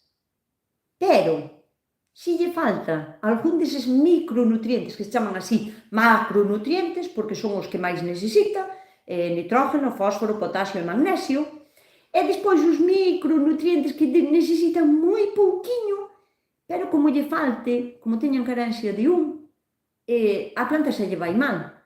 Isto tamén nos pasa a nós. Non sei, por exemplo, a cantidade de calcio que necesitamos, non? Non é o mismo o calcio que precisa unha rapazada cando está medrando, porque está criando osos, aumentando masa de piel, está criando osos, e os osos fanse con calcio, bueno, debido despois ca vitamina D e todo o que queiras, pero non é o mismo o calcio que precisa un bebé adolescente, hasta que deixa de medrar, que unha persona anciana. Pero, sin embargo, o pouquiño calcio que lle fai falta a esa persona anciana, se lle falta, todo vai ir mal, e pois é unha cadena, e todo vai mal, e todo vai mal, e todo fai falta moi pouquiño, pero fai falta. Entón, ás nosas plantas vai a pasar o mismo. Si procuramos que... A ver, as plantas, para que estean sanas, é indudable que que poden vir pestes, poden vir enfermedades, sempre poden vir pestes, poden vir enfermedades, pode atacar unha viriosis ou un fungo ou o que sea. Enfermedades hai mil, así como hai para nós, e incluso enfermedades raras, as plantas tamén poden ter enfermedades raras ou enfermedades moi chungas de quitar, e algunhas non se lle poden curar, hai que tirar ca planta, pero iso pasa de todo ser vivo. Pero non é o mismo, tendesme que dar a razón porque a teño. Non é o mismo, vou vos a poñer a comparativa con unha persona, non? Non é o mismo unha persona que se alimenta ben, que sale a pasear todos os días, que procura ter unha vida san, que non come en exceso ningún tipo de bloque de alimentos, que todo é como moi equilibrado, que non procura non tomar tóxicos, quero dicir, nin beber, nin fumar, nin cousas así tal. Non é o mismo que esa persona colla unha enfermedade e a maneira de levala, que unha persona que xa está débil porque a súa alimentación non é adecuada, porque non fai deporte nunca, porque leva unha vida moi sedentaria, porque tal. Esas dúas persoas ca mesma enfermedade van a levar totalmente diferente. Incluso a persona que está ben alimentada vai a sobrelevar de unha maneira que ao mellor hasta casi lle pasa desapercibida, sabes, que só ten como un pequeno malestar, unha fiebre, a persona máis sedentaria, con unha alimentación máis mala ou que sea, vai a levar moi mal. E incluso lle poden quedar secuelas de por vida, por culpa dunha enfermedade que digamos que era, pois, transeúnte, que non tiña que haberlle feito tanto mal, pero fíxollo. As plantas pasalle exactamente o mismo que a nós, exactamente o mismo. O que pasa é que elas non poden ir a buscar a comida, aunque teñan carencia de algo, non poden ir ao médico e dixerlle, mira que me encontro así, pois faiche falta calcio, toma unha vitamina de calcio. Elas non poden facer, entón temos que aportar nós. E aí somos as responsables number one das nosas plantas. O primeiro que hai que facer é que a horta, cada un tocounos a que nos tocou, non? Cada persona ten a horta que ten, ou o balcón, ou o que plantara en macetas, ou o que sexa, non? O clima ese ten que ser, non podemos, hai cousas que non se poden cambiar. O clima non o podemos cambiar, nós alo menos, non sei eses conspiradores que rompen as nubes e tal, pero iso sería outro puro. Despois de mirar que iba a dicir? Bueno, iso, que temos que empezar por ter un sustrato, unha terra boa, en boas condicións. Non me vale iso que a min me rechina, me molesta así un pouquiño, que a xente me diga que ti tes moita suerte porque tes unha terra moi boa. A ver, a terra é moi boa, pode ser moi boa o primeiro ano ou o segundo ano, pero é que unha terra, se non a coidas e non a traballas, ao terceiro ano xa non é boa, nin ao cuarto, nin ao quinto, porque vai a menos, haina que coidar. Entón, o primeiro que temos que facer na nosa terra é fertilizala. Non é moito fertilizante, pero tela un equilibrio de fertilizante axeitado. Temos que empezar a pensar que temos que facer compost, humus de lombriz, para aportar as cousas o máis naturalmente posible. Nin 15-15, pero para que vamos a usar fertilizantes artificiales podendo o ronco de chea? Porque eu tiño sitio, haberá xente que ten unha hortiña tan pequeniña que non pode, pero sempre se pode facer compost, aínda que sea nun caldeiro. Aínda que sea nunha esquiniña moi pequeniña, podemos facer compost. Compost é que estea ben madurado, porque tamén iso hai no que dicir, porque a xente que fai compost en 2 ou 3 meses, ese compost non é bo, non está ben feito, nin está descomposto, nin ten o que teria que ter, nin ten micronutrientes, non vale. Un compost ten que ter polo menos un ano. A min gústame que teña polo menos un ano de maduración. Entón, e ademais, todas as cousas que nos sobran na horta, cando estonamos unha masán, as sobras todas vegetales que nos sobran na cociña, todo, é unha maneira de volverlo a reciclar e de volverlo á terra, que é dela, faille falta, non? Mas é moi beneficioso. Entón, temos que ter compost. Unha composteira de miñocas tamén, porque non custa nada, porque se fai con 4 cousas. Eu teño un vídeo de como se fai. Ocupa moi pouquiño. Ben feita, non teño visto algunha que cando sacan o líquido ten terra, salen de miñocas mortas, cheira mal. O compost de miñoca non cheira a nada, a nada. Nin a composteira, Se unha composteira cheira mal, a ver, pode cheirar a fermentación, a calor, a fermentación, pero se cheira mal é porque lle estás botando cousas que non deberías botarlle. E todo iso, bueno, pois vai nos axudar a fertilizar naturalmente a nosa terra, a nosa horta. Outra cousa, non vale de nada ter unha terra ben fertilizada e abonada se non ten a humedade adecuada, porque as plantas son incapaces de coller os nutrientes que lle aporta a fertilización que lle estás botando se non teñen humedade. Teñen que sorbelo, pero con humedade. E non me estou referindo a encharcamentos. A non ser que sexan plantas acuáticas ou que sean plantas especificamente que soporten agua, ningunha planta quer encharcamento. Entón, humedase, é de máis constante, porque un dos errores que comete moita xente é que os tomates e que os pimentos, os problemas máis grandes sempre son cas solanáceas, non? O sea, que as plantas de verán. Tomates, pimentos, berenjenas son as que máis problemas se suelen dar. E o error é que o sustrato, a terra que teñades, ten que ter sempre humedade. Se fai falta, hai que regar a mañá e a noite. O que non vale de nada é, por exemplo, non regar en 2 días ou 3 e o terceiro día botarlle agua hasta que rebente. Non valeu de nada, porque o crecimento dunha planta frena en seco. Claro, se ten carencia de agua e está sufrindo un estrés por agua, por culpa de falta de agua, esa planta vai a facer o posible para sobrevivir, pero o que vai a facer é deixar de botar follas ou botar flores, ou vai a incluso tirar cos frutos, porque o que quere é vivir ela. Entón, iso non vale de nada. Temos que ser conscientes de que, aínda que sea moi pouquiño, hai que ter sempre a terra, e non digo a derriba de todo, que ao mellor a derriba pegoulle o sol e está seca, pero ti se escavas un pouquiño, ao 2 centímetros o color da terra ten que cambiar, ten que ser xa como máis oscuriño, ten que ter gracia, ten que ter humedade. Entón, ese é un error que comete moita xente, que vai rego todas as semanas, non valeu de nada.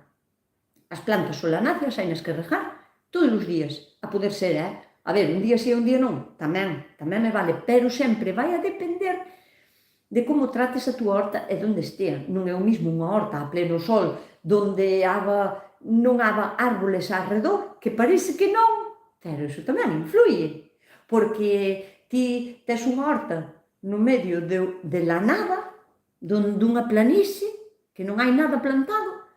Esa horta hai que regar a mañá, a tarde e a noite, porque os árboles aportan frescura, aportan outro tipo de temperatura, baixan moito as temperaturas, axúdenlle a vivir de outra maneira as plantas. Entón, depende de como estea a túa horta, terás que ir a regar a mañá, ou a mañán e a noite.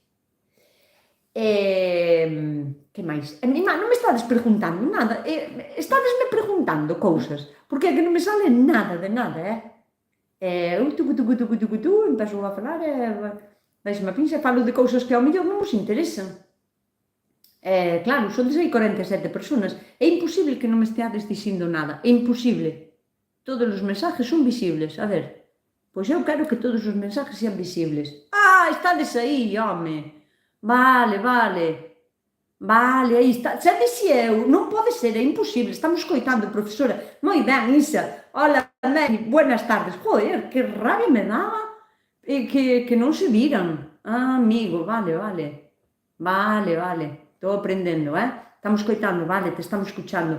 Gracias. Bueno, pois, entonces, preguntiñas. Rocío, preguntiñas. Ídeme facendo preguntas para eu non falar ao mellor de cousas que non vos interesan. De todas formas, hai de mirar isto, porque os chats están aí, o sea, agora teño aquí a Melia e a Rocío, e a Rosa, gracias a ti, pero ao momento diluínse e desapareceme. E seguro que o teño eu mal configurado. Pero bueno, só espera, configurar, mellor. Palabras complicadas, Dios mío. Como é que na túa horta fas uns bancales como de ladrillos? Pois, como é que na túa horta fas os bancales como de ladrillos ou de bloques? É que o acabo de contar. Vale. Cando se plantan os allos? Agora en noviembre tamén. Mais ou menos a cando aos favóns.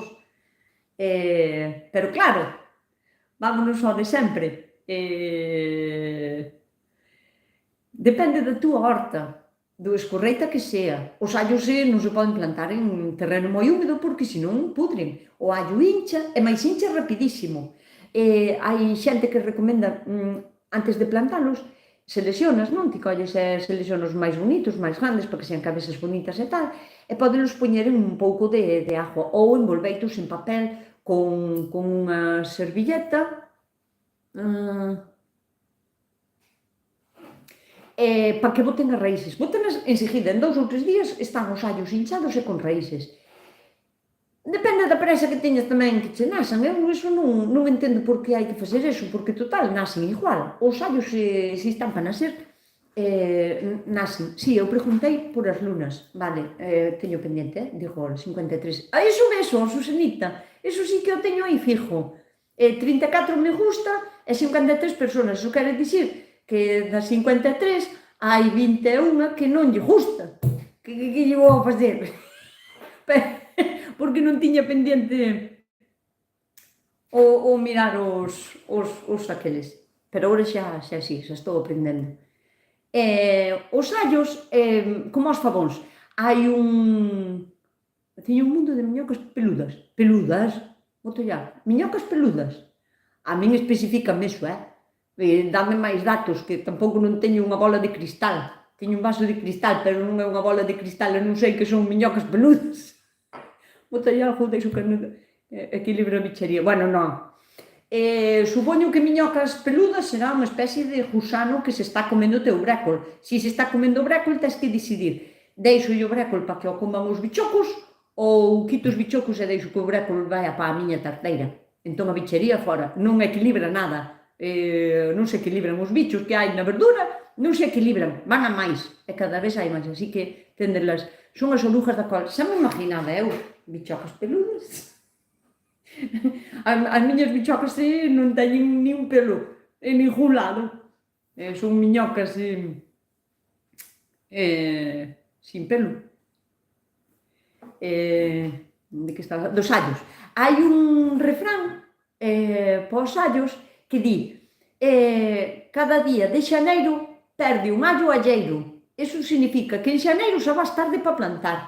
Entón, sabendo iso, que a naturaleza é super sabia, espera a que podamos arrancar os tomates, que podamos arrancar os pimentos e que podamos empezar a preparar a terra para depois poder plantar os allos.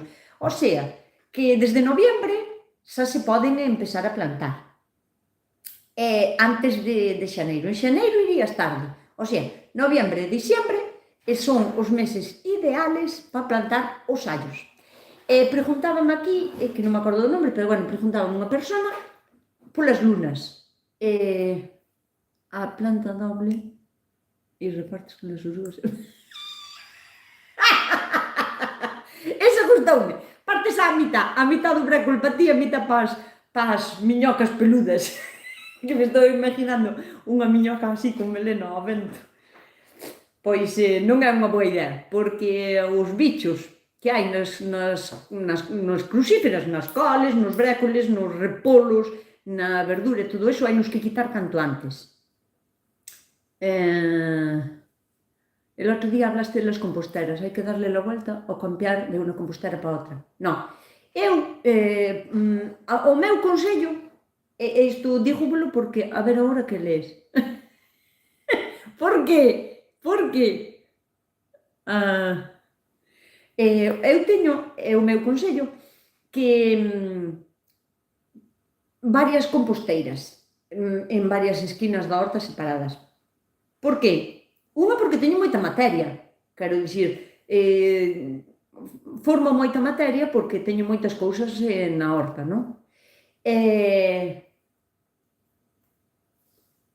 Que pensas de dar a volta á terra? Moi mal. A volta á terra non se debería de dar nunca, e iso vouno a comentar. Se ves que non o comento, volveme a preguntar, porque teño varias preguntas aquí, e volveme a preguntar. Vale, Rosa, la manzana es príncipe, de ollo? Pois non sei, a manzana esa de inverno, pois non sei. Pero bueno, vos que podedes mirar no San Google, puñede masán, puñede en gallego, que agora Google entende gallego, ás veces. Puñede masán autóctona gallega roja. A ver que vos sale, esa me descontando. Confirma si es que me gustaría comprarla para mi finca. Vale, xa mirarei, la manzana es príncipe de ollo. A ver, o de Landoi. É que non me sona mal o nombre, ao mellor si, que penso de darlle a volta á terra, porque xa non sei de que estaba falando. Vou vos explicar por que non é bo darlle a volta á terra. E isto non é unha lesión fija, o sea, isto é o que eu penso, pero con criterio. Vou a argumentar por que non é bo darlle a volta á terra. Na terra, nunha terra boa, nunha terra está viva. A terra ten vida, aínda que non lla vexamos, aínda que andando na terra non vexamos bichiños a simple vista, a terra está formada por microorganismos, bacterias, levaduras. A terra está viva. E que pasa? Vanse adaptando, non? Na parte de arriba, imaginadevos que temos este cacho de terreno. Patolos de carballo. Temos este é a nosa terra, non? Onde vamos a plantar. Vamos a facer así. Aquí é onde plantamos as nosas cousas. Mi má que ben dibujo! Estou facendo como un espello e sin mirar tampouco, Bueno, pois imaginadevos que estas son as nosas lechugas, non? E todo eso.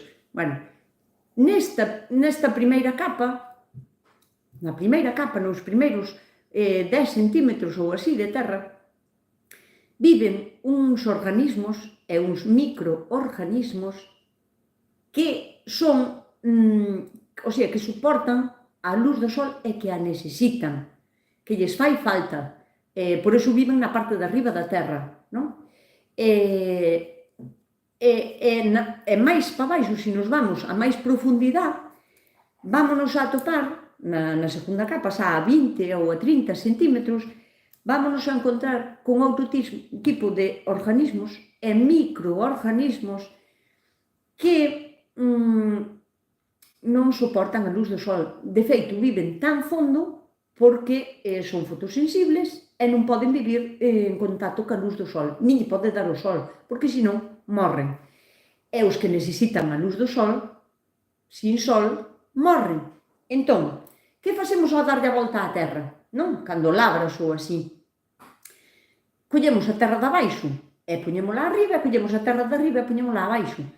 Que fixemos? Os microorganismos que vivían na parte de arriba, estámolos sepultando. Estámolos privando do oxígeno, estámolos privando da luz do sol que necesitan e da aireación que hai na parte de arriba da terra. O sea, sepultámolos en vida, afogámolos, morren todos. E que pasa? Que a parte de abaixo, co terrón de abaixo, que subímolo para arriba. Pois que todos os microorganismos e organismos que vivían aí, que son anaeróbicos, que non necesitan, que non viven en contacto co aire, que non viven en contacto ca luz, que non poden vivir na parte de arriba, subímolos para arriba. Entón, que fixamos? Condenámolos tamén a morrer. Entón, Claro, ao labrar as terras así, tan fondo, o que facemos é matar o ecosistema da nosa terra. A terra cada vez é máis infértil, e por qué? Pois veña 15-15, claro que o 15-15 iso sale por riba sí ou sí, porque para iso está pensado o químico, é para volver como a regenerar a terra, non?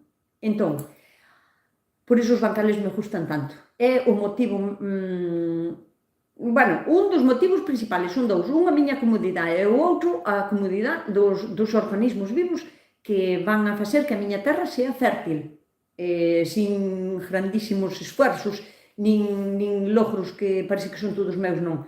Ao non tocarlle a terra, ou, bueno, todo máis, andar nela un pouco, a ver, como non sei canto é isto, a mellor 15 centímetros ou así, non pasa nada, aínda que arremesas un pouco. Aí están os organismos que teñen que estar arriba. E nos bancales o que se consigue é que non lle damos a volta á terra. Non necesitas facer para min é unha agresividade, é unha agresión á terra, darlle a volta así de medio metro, así darlle a volta ao revés, non necesitas, porque como non andas por riba dela, non a pisas, entón non a compactas. Se non a compactas, non necesitas cavala, só necesitas fertilizala e mesclarlle o fertilizante pola parte de arriba.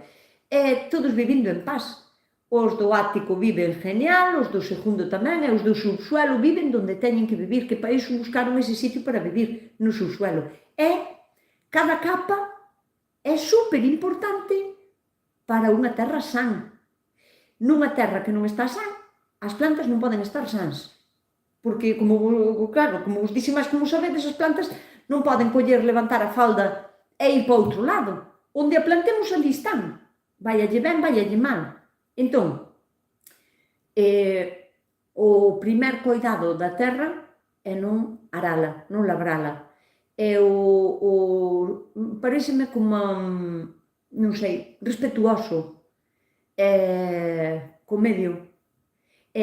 Para mí ese é o principal, respetar a terra, non labrando, non cavando. Ese era o motivo polo cal Nusca, dime, Malena, hola, Malena, Remedios, dime por as conservas, que medidas conservas? Eu, confirma se é así, porque me gustaría, eu que? Remedios, que me dis? Dime, Malena, hola. Por as conservas, non sei que me pregunta Remedios por as conservas. Volveme a preguntar, porfa, Remedios, que non sei que me preguntastes, porque isto van os chats como subindo para os chats, as vosas preguntas van como subindo para arriba e chega un momento que desaparecen porque veñen outras debaixo empujando e non collen todas na pantalla, desaparecenme e despois non as vexo. Entón, pois volvédeme a facer a pregunta. De que máis podemos falar? Se non tamén marchamos, levamos aquí 1h20, Dios mío. Non tendes outra cousa que facer? Digo eu, A ver, nin quen ten preguntas logo, pareceme moi raro. A ver, ahora o que le está... Hai que darle la vuelta a las composteras. Ves, quedoume eso aí, moi ben, Meli, gracias. Darlle a volta depende. Non é tan necesario, a ver, é que iso de darlle a volta é unha modernidade, o sea, para min é unha modernidade que non ten moito sentido, pero todo depende. Por qué? As composteiras de agora modernas, a xente parece que se non compra unha composteira que non se lle fai ben o compost. O compost faise ali, nunha esquina, a non ser que chova moitísimo e que che vai a drenar, non, os lixiviados e que se marchen e tal, que dis ti, pois non vai ser un compost tan rico, nin tal, que lle teñas que botar unha lona por encima, para que non lle chova tanto, pero as composteiras modernas agora son de plástico. E o plástico non é o mellor aliado para facer un compost de xeito, de feito é o peor. Remedios pregunta se te fijas na luna para facer as conservas. Ai, non? Para facer as conservas? Ai, pois non. Ese xa primeiro fíome moito da luna e da marea para plantar cousas. Eso teño clarísimo. Pero nunca me fixín para facer as conservas. Por que? Cal é o motivo? Porfa, dicídeme cal é o motivo. Cal é o motivo de por que se hai que fijar na luna para facer conservas? Eu aquí tampouco non é que faga moitas conservas, fago mermeladas, se teño moitos tomates, salsa de tomate, bueno, xa teño feito moitas conservas na miña vida, moitas, teño guardado de todo en conservas, Dios mío, guardaba xudías, guardaba zanahorias, guardaba... Pero, bueno, canto máis sei, menos conservas fago, porque me dou conta de cousas. Ahora sei cousas, entón cada vez fago menos. Vou a buscar un helado que parece que te escucho mellor. Joder, Susanita, pois trae outro para min. O meu helado preferido é o helado de limón de hielo. O que non sepa isto non pode dicir que conoce a Nusca. Se algunha vez vos preguntan cal é o helado preferido de Nusca, tendes que dicir que é o de limón de hielo. Se pode ser de hielo solo tamén me vale, porque a mí non me gustan os dulces. Eu sempre recordo aos meus avós labrando para botar o millo e as patacas de toda a vida, claro, e abonar con esterco, claro, tiñan boas colleitas. Por suposto que tiñan boas colleitas. Iso fixose sempre porque, pero as leiras, unha que xa pasas co tractor por riba, xa pisas, entón, hai que axudar a esa terra, hai que axudar. A cantidad de abono que se lle botaba, e bueno, que se lle sigue botando, tamén, pero que se vaciaban as cortes todas, para sacar o arjeiro, e a cantidad de arjeiro que se lle botaba a eso era unha barbaridade. Pero estamos falando de xeitos e xeitos de plantar. Non é o mesmo usar abonos para botar o millo, para botar as patacas, que ter unha horta fertilizada na súa medida tal para ter uns produtos o máis sans posible, non? Sin usar... Hai que ter moito cuidado tamén, non todos os arjeiros, os abonos, valen para todas as plantacións, é que isto é complicado. Eu doume de conta de canto máis sei, doume de conta que sei nada, que cada vez sei menos, porque intereso-me por unha cousa que penso que é así de pequeniña, e digo, vou mirar información sobre isto, e doume de conta que estou na punta do iceberg, que teño que estudiar todo isto. Eu pensaba que só era así, o sea que canto máis sei, doume de conta que non sei nada. Non sei a que viña isto, xa se me foi a olla. A ver, deixame ler o comentario outra vez. Miña sogra dixiña que tiña que ser na menguante. A planta do pepino dulce non é tan fácil de conseguir, Balbina. E dígoche por qué? Porque é unha planta... Isto pasalle como a todo, e ao final vais a globalizar o mundo inteiro e vamos a ter de todo en todos os lados. Pero eu recordo cando era pequena, bueno, nin tan pequena, que se empezou a oír falar dos kibis. Mi madre, quen veu un kiwi? Eu a primeira vez que vin un kiwi non vou vender pechar a boca en unha semana. Unha fruta verde por dentro, con sementes negras, o sea, que era verde, o sea, abríala e era verde, e tiña pelos por fora, o sea, iso agora, para a xente de agora é moi normal. Incluso hai kibis amarillos, kibis dulces, kibis agrios, hai un montón. Pero daquela, coidado, cando empezamos a ver os kibis, flipábamos. E agora, pois, non sei, casi todo o mundo ten kibis na súa horta, non? Bueno, pois, co pepino dulce, o que enseñin aí atrás, o pepino dulce, máis, o sea, que se chama tamén a peramelón, ou melón dulce, ou, bueno, ten varios nomes, non me acordo agora máis nomes. Pásalle como ao kiwi, e como lle pasou a moitísimas cousas. Cando se faga un pouco máis popular, e non ha de tardar moito, a mellor un 2 ou 3 anos, vai na haber en todos os lados, e vai na haber a vender ao lado dos pimentos, os tomates, pois vai estar aí ao lado o pepino dulce. Segurísimo, estou segurísima. Pero, mentras non empece a ser popular, os que se dedican a facer plantón, pois non a plantan, e non a poñen á venta, claro. porque se a xente non a conoce e non a reclama, os que a venden arriáscanse a non vendelas e a pasar un traballo innecesario sabendo que a xente vais a botar como jalo ao millo aos pimentos, aos tomates e ás berenjenas que é o que conoce. Iso pasa así. Entón, onde encontrei eu o meu pepino dulce? Mira, intentei non comprar, eu fai anos que sei dele, anos, claro, por aquí os sitios que vendían plantas e así non sabían de que falaba. Con internet todo, agora todo é un pouquiño máis fácil, e comprín as sementes 2 veces, creo, 2 ou 3 veces. Mandín vir as sementes por internet, carísimas. Claro, cando vin as sementes flipei, porque eran como polvos de fariña. O sea, eran tan pequeniñas, como puntiñas de agulla. Claro, non sobreviñan 10 sementes ou así, imagínate o que podía. 10 sementes ocupaban, non che sei dicir, eu penso que as puñía as 10 sementes en riba da cabeza dun alfiler.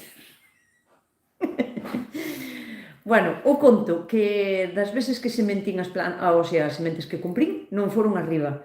Despois, mirando moita información e lendo e tal, os propios produtores que, bueno, a ver, é unha fruta máis ben asiática, é que os asiáticos levanos 1000 anos de ventaja en produtos raros, digamos, non? Ricos, tal. Pero tamén é unha fruta que se dá moi ben en todo Sudamérica.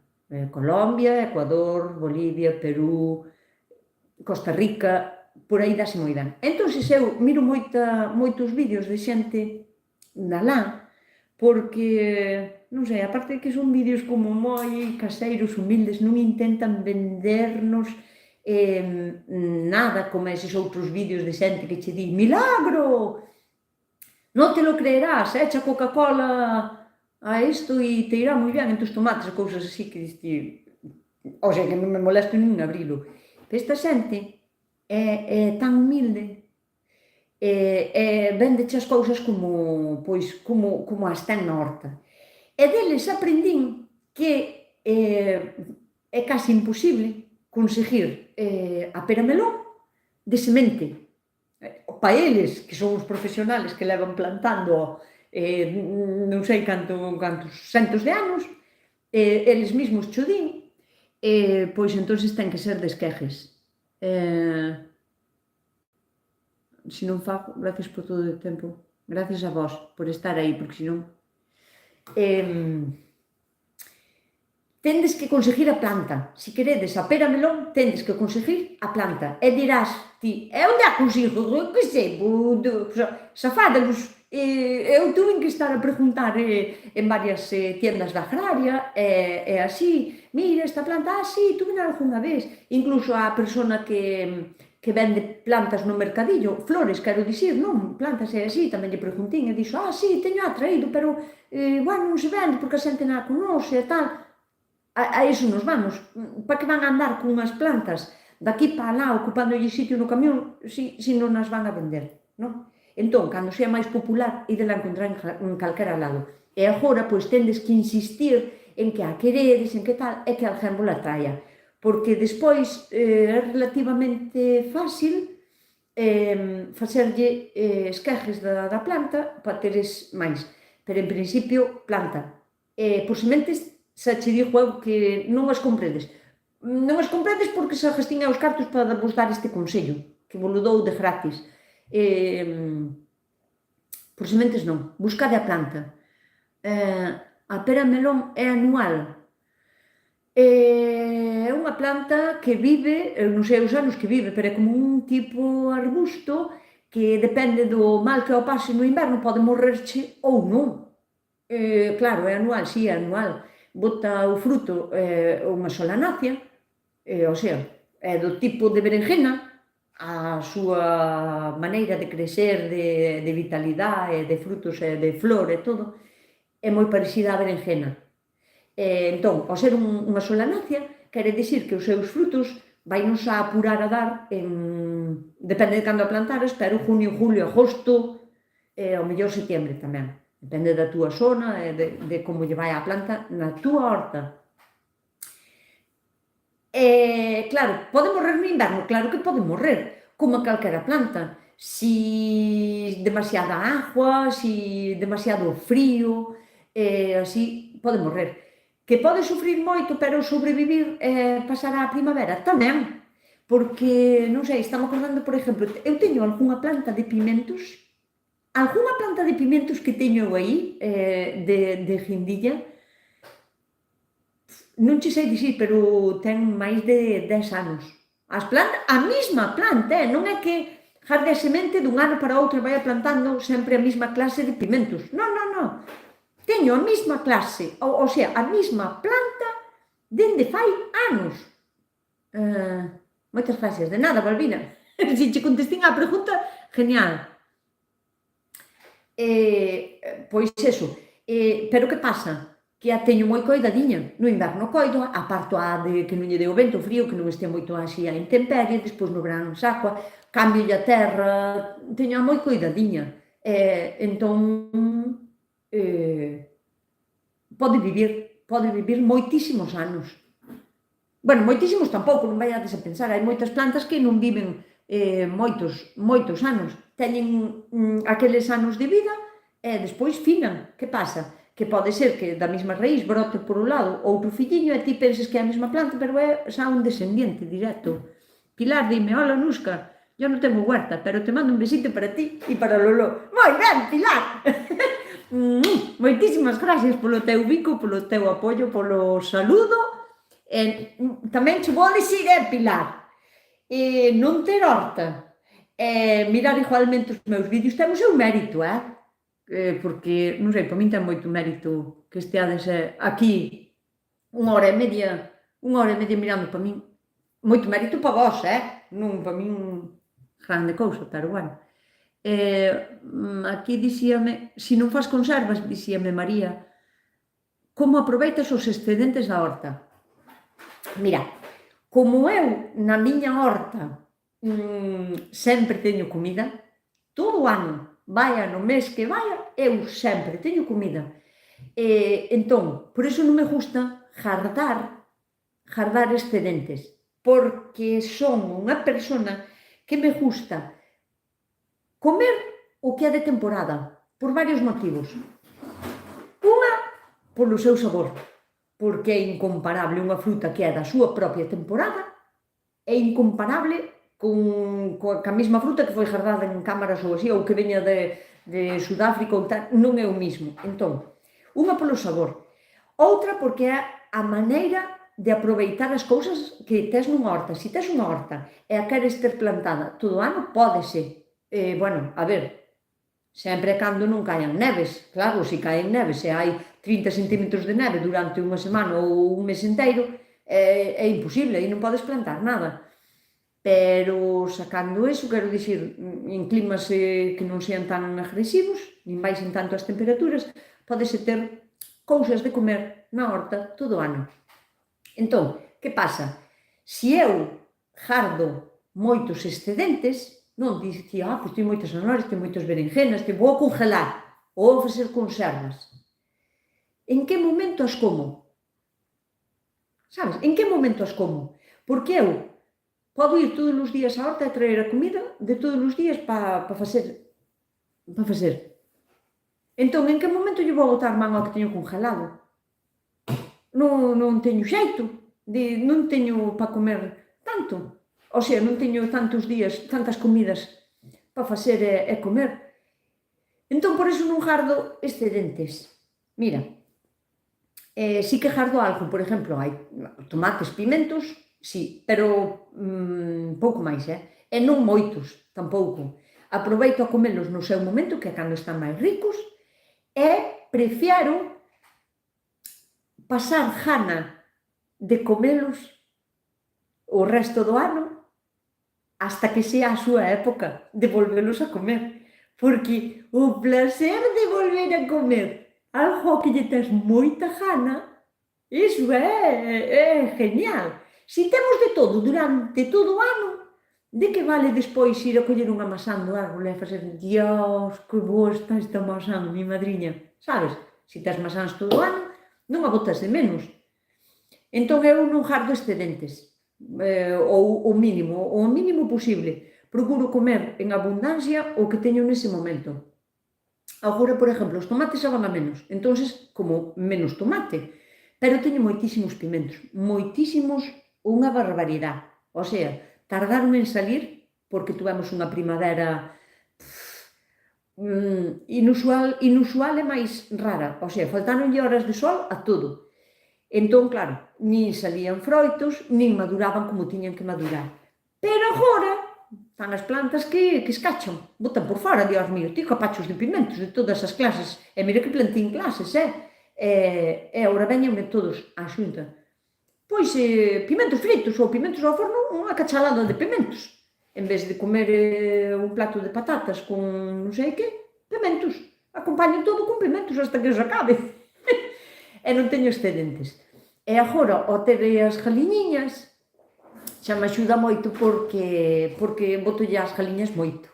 E o que me exceda de todo iso vai sempre para as composteiras, porque é a maneira de devolverlle á terra despois. Pero quen é Loló? Ai, María, non me sabe quen é Loló, Dios mío. Mira, María López Loló é a miña mamá, é a miña nai. Chámase Dolores. O sea, depende a quen lle preguntes, vaiche a dicir que se chama Dolores, Lola, Lolita, Lola, Loló ou Abuela de Colores. Iso quedoulle porque unha sobrinha miña, cando era pequeniña, vivían fora, entonces non entendía moi ben a nosa jerga gallego, cajeada e tal, e non acababa de entender moi ben. Entonces, pequeniña, é cando lle dicían mira, a abuela Dolores. Ela, Dolores, non concebía, non o entendía. Entón, ela entendía colores. En vez de Dolores, entendía colores. E chamaballe abuela Colores, abuela de Colores.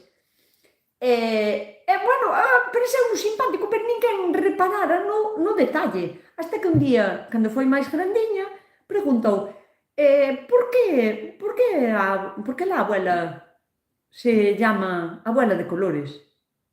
E quedamos así como, por que chamabas ti? Claro, pois non sei, porque hasta que nos demos conta, pois era porque Dolores, ela pensou que era Colores, e quedamos todos así como...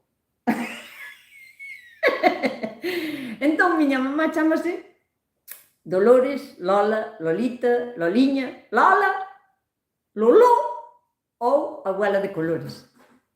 Chámase así.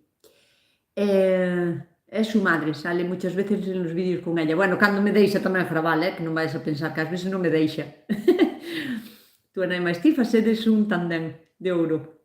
Gracias, moitas gracias. Eu tamén teño moitos pimentos e tomates e tamén brécol. Estou buscando un que... Eres como un largometraje, la película de la tarde. Malena, non sei en que posición me deixa iso, Dios mío, porque, mira, eu son unha persona que non miro a televisión. Casi nada. Ao mellor entre sala a semana conto cos dedos dunha man as horas que miro eu a televisión. Non a miro. O sea, non suelo mirar a televisión, pero teño desto de estar unha tarde aburrida de sábado e buscar unha película para mirar. Jesús, debeunos facer un mismo director, todas, pois están todas cortadas polo mismo patrón, non hai por onde collelas. E non sei en que postura me deixa iso a min, sereu como unha película de sábado pola tarde. O que mola son as súas despedidas. Alá, por que, Cristian? Ala, porque miña nai logo se vai, miña nai... Pero non vos fai así a vos, porque xa no vídeo, miña nai é así, miña nai. Estás falando con ela por teléfono, sí, mamá, agora está... Colgoume. Ela cando acaba de falar, colga listo, tampouco lle fai falta dar moitas explicacións, nin despedirse aí con tal... Ela acaba de falar, acabou o seu conto e quedas así. Xa me colgou. Así que iso fai nos vídeos e moito pero tamén me fai a min, Ala, chao. Iso é o que di. Sí.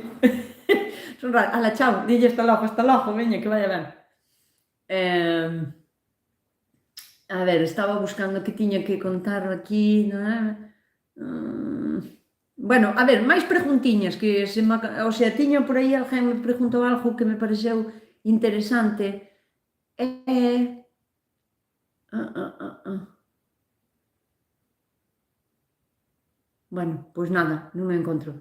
Desde que te descubrín adórote. Moi ben, pois anda! Están igualados, casi, as persoas que están mirando que as persoas que puxeron me gusta. Ah, que guai! Bueno, despois hei de intentar. Non prometo nada porque é unha cousa que non sei. Eu podo prometer cousas que sei que as sei facer, pero se non sei facelas nas podo prometer.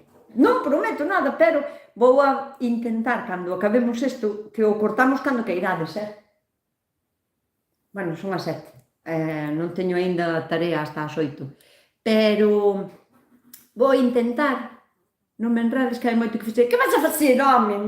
Que vas a ter que facer, Meli? Ala, ala. Toma un café. Quenta un cafeíño con leite e séntate aí comigo a tomar un café. A onde tens que ir? Que cousa máis importante hai que tomar así un cafeíño? Que con 45 persoas aquí a tomar un cafeíño. E podemos ter unha horta tan fermosa como a túa sen os bancais? Por suposto que sí, Rocío. Eu tampouco non considero... A ver, a min gustame a miña horta porque poño ao meu xeito e a min gustame, eu considero e entendo que é unha horta bonita, para min é bonita porque a fixen eu, pero calquera pode ter unha horta bonita sin os bancales. Os bancales aportan beneficios á plantación, á comodidade e á estrutura que non aporta cando plantas no chan. Outra cousa, eu sou unha persona bastante ordenada e gústame que as cousas estean ordenadiñas. Entón, cando eu non tiña bancales, xa sempre, de sempre, xa fixen como dibujos no chan, gustaba meter como aquí o talliño das lechugas, pois subo así para arriba e tal, os camiñiños que me gustaba ter os camiñiños sin ervas. Pois gustábame, porque me aporta paz, porque me aporta chegar á horta e sentirme ben. Non vou á horta por obligación, o sea, estou deseando ter o momento de ir, porque me tranquiliza, non sei, me inspira moitísima paz e moita tranquilidade estar na miña horta. Entón, para iso, teño que ter recolleita, ou polo menos con aspecto de recolleita. É como unha casa. Ti tes a casa, podes non estar moi limpa, pero se está recolleita, sabes, que non teña por aquí tirado un vaso, unha botella, a roupa sin encartar, se está recolleito, non sei, é como, sínteste máis en paz, non? Sínteste como ti máis tranquila, máis recolleita, ou eu, a min pásame. Pois ca horta pásame igual. Entón, os camiños para min eran unha obsesión. Eu tiña que ter os camiñiños limpos entre un tallo e outro tallo.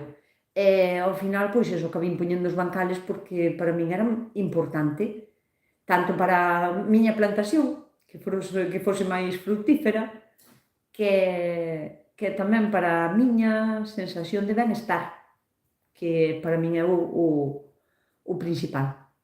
Sentirse ben no seu posto de traballo. Que non quero dicir que traballe solo na horta. Eu traballo onde traballe, para min é importante que haga orden e todo iso, para traballar mellor, non sei. A ver, máis cousas. Cando poida repetimos. Ti tes unha horta preciosa, queres unha como a miña, hai que ir sacando fotos para ir copiando. Unha cousa sobre bancales, evitas as toupas cos bancales ou suben por eles? Sí, Cristian, sí, suben, vai, se non suben. Mira, as toupas non comen o que moita xente pensa que comen, que din, mi madre, as toupeiras comeronme todas as zanorias e comeronme os tal e tal. As toupeiras non comen hortalizas. Teñen que estar tan cheas de fame, tan mortas de fame que, bueno, teñen que estar para que coman unha hortaliza, para que coman, non sei, raíces ou... teñen que estar mortísimas. Alimentanse de bichos.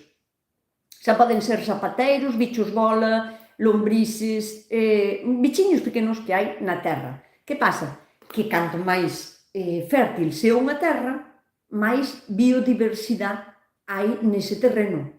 E canta máis biodiversidade, máis bichos van a vir de todo tipo, e as toupeiras son unhas delas.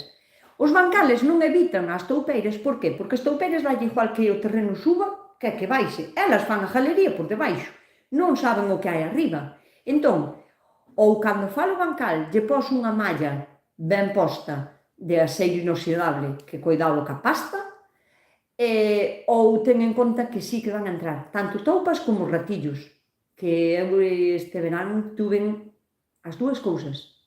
Cuidado. Un problema. É un problema porque non che van... O ratillo sí que pode comer zanorias e ou así, pero o ratillo de campo come un pouco de todo. Non lle fai asco a nada. Come o que teña para comer. A toupeira, claro, como come eses bichiños e a miña terra é fértil, pois estaban como nun oasis. Métense por debaixo e se a terra sube para arriba, a toupeira sube para arriba facendo o aquel. E por que é un problema? A toupeira vai a traballar por todo o bancal, por todo o traballaume todo o bancal, todos os días, que son moi traballadores. Bueno, non teñen outra cousa que facer tampouco, televisión non deben de ter na madriguera. Así que o seu traballo é escavar para comer, ou escavar para coller bichos e levarlos ás crías, que as teñen na madriguera, eso sí, fan madriguera, despois escavan para buscar comida. Pero levantan todo, deixanche a planta, as raíces da planta quedan como no aire, quedan colgando, porque fan as súas galerías, e ora pasan por aquí, e depois pasan así, fan outra galería, e depois pasan así, e ao final a planta está no aire. Non lle pasa moito mal, pero queda sin poder beber, absorber nutrientes e todo. A mellor só lle quedan 4 raíciñas das 400.000 que ten. E as outras están no aire colgadas na galería. É un problema, É un problema, porque hainas que quitar. Aí, a ver, intentín collelas con cariño, chamando por elas non me fan caso. Intentín chamalas con cariño. É verdad que teño estado a andar e súbeme para arriba, entón se a podo coller, porque as toupeiras podedelas coller ca man, a non ser que os dé moito asco, quero dicir, non vos van a morder, Feito, teñen uns dentes moi pequeninos e teñen como metidos para dentro, tens de que meter o dedo dentro da boca para que che morde, non che vai a fazer mal. Entón, colle a toupeira, collina, e se a podo coller, si, se a podo levar para o monte, levo para o monte.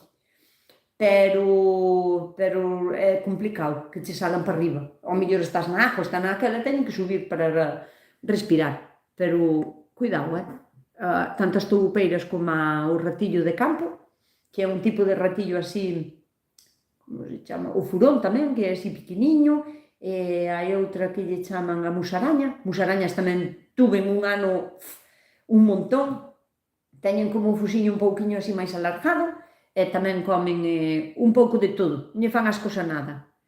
A min algunha planta levantoume casi toda, creocho que casi non a salvaras, eso estou casi segura, porque a min pasoume. Os bancales estando altos tamén non sufre tanto como a espalda, claro, é moito máis cómodo traballar, Lucía, pero moitísimo. É que non ten. Dolores pídeme a receta de empanada, que dame tempo, Dios mío, dame tempo, que non teño tanto tempo para facer a receta de empanada. Teño tareas pendientes, mira, teño aquí, mira, non che minto, tareas pendientes para vídeos da horta e vídeos de comida, que superan no doble os vídeos da comida aos vídeos da horta. Polo que vexo, son descomidoriñas todas, porque me pedistedes moitas comidas. E pon aquí, empanada. De trigo, quero dicir. Non sei de que a farei. Creo que apuntaron outro día que tiña que ser de atún con pasas. E depois tamén teño a empanada de masáns con viño tinto, de doble piso, segundo piso. Eso non o vin eu nunca máis na miña vida, que é facer a miña nai, que é unha artista, e facía empanadas de 2 pisos, de viño tinto, e teño aí a empanada. E a outra pregunta, deixadme mirar, que se me foi a pinza, para que sirva a barba do millo? Vale, vou ora. Dicen que los erizos ahuyentan as toupeiras. Claro que come, como que son o seu... Pero que encontrou un ourizo para leválo para a horta. A mí gustaría meter un ourizo vivindo na horta, unha familia de ourixiños, masáns teño, podíalle levar masáns ou, sabes, que comen así masáns, pimentos e cousas desas, daríalle de comer encantada. Pero os ourizos son animales libres, salvajes, non é algo que digas ti, bueno, pois levo un pa á miña horta, non vale de nada porque van a ir ponde dá a gana, pero gustaríame moito ter unha familia de ourisos vivindo na horta. Se conocedes por aí algunha familia de ourisos que estea buscando así un traballo de prúa ao cubo, sabes, de 50-50, de traballar polo pan que lle dan, pois dixídelle que fale comigo, que chegamos... Ai, como que estou en directo? E lá fume, marchín, sin querer. Cortaríase isto, mima casi 2 horas. Bueno, que vos parece se nos imos? É que eu estou flipando con isto, Mais ven un vídeo. A ver se poderes dicir como facer uns bons bancales. Vale. A barba das espigas, que é algo que falastes no último vídeo. É que as barbas das espigas do millo teño que facer un vídeo ben feitiño, que quero facelo ben feitiño, a ver se me dá tempo tenme que dar tempo este ano, senón que hasta o ano que ven non volvo a ter barbas. Pero ides guardando as barbas de millo. As barbas do millo non é algo moderno de agora, utilizáronse desde os tempos dos romanos. O que pasa é que se deixou de utilizar porque as farmacéuticas prefieren que lle compres ali as cousas. A ver, non quita, unha cousa non quita a outra. Hai que saber entender tamén que as plantas medicinales, a ver, que remedios caseiros, hai que estar moi seguro de que non che van a facer daño, hai que estar moi seguro do tipo de planta, porque pode haber outra que é casi igual, e vamos a ver, esta é venenosa, e collestes a mala. Hai que ter moi claro a que tipo de persona se lle dá, que non todo o mundo é compatible con tomar calquera cousa que sexa un remedio natural. Hai que ter moi en conta os medicamentos que estades xa tomando, porque poden interferir na absorción dos que estades tomando. Entón, por iso a mí non me gusta moito falar alegremente de remedios naturales. Pero as barbas de millo son conocedoras de que para aliviar e curar pequenas infeccións de orina, do tracto urinario, de riñóns, para facer mover e limpiar todo o tracto urinario, desde os riñóns hasta a vexiga, pequenas infeccións de orina e así. Faise en infusións, pero tamén se pode facer en plastes. Vale tamén para pequenas feridas, como a consuelda, é que hai 1000 plantas que poden valer para moitas cousas. Pero a mí non me gusta moito falar de remedios naturales, aínda que eu os use, porque teñolle temor... A ver, podeche facer daño calquera cousa, pero eu teño moito temor a que a xente diga que o dixo un nusca, entendes? Todo ten matices. Eu non sei o que cada persona é un mundo, e cada persona ten unha forma de vida, dicir, toma isto, que a mí faime moi ben. Podese poñer na man un cuchillo, pode ser un asesinato. Porque o que che fai moi ben a ti, outra persona pode sentar fatal. Os medicamentos que está tomando, ao mellor, falle unha bomba. Por iso non me gusta moito falar de remedios naturales. Pero, bueno, as barbas de millo sí que o teño para facelo o vídeo, porque iso non ten moito mal con matices. Hai xente que non o pode tomar, sempre con precaución, persoas, ou sea, mulleres embarazadas, meniños menores, bueno, xa sabemos, non? Que como podo conservar as castañas? A mí o tema castañas non me mola moito porque non me gustan moitísimo. A ver, si que me gustan comprar unhas pouquiñas no inverno, ou as alas ou tal, pero non me encantan. Vale.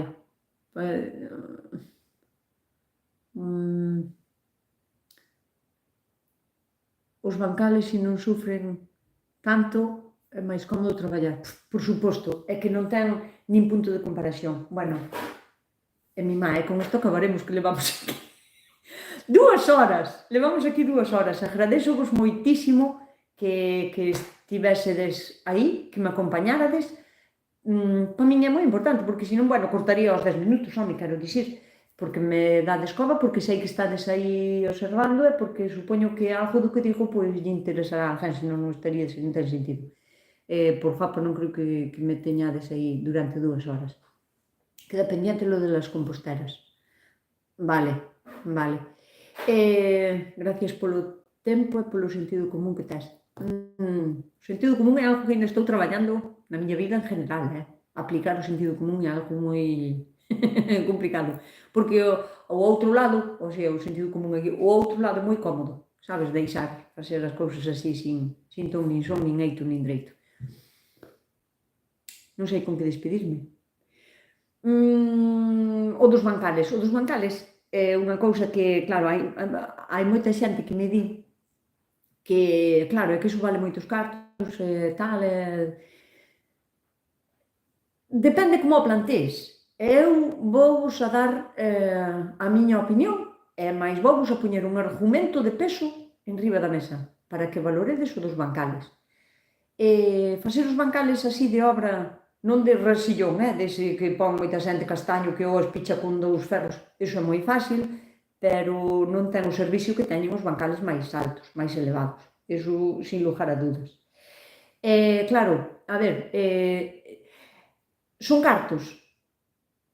Sí, claro, por suposto que son uns cartos que tes que emplear, pero penso desta maneira.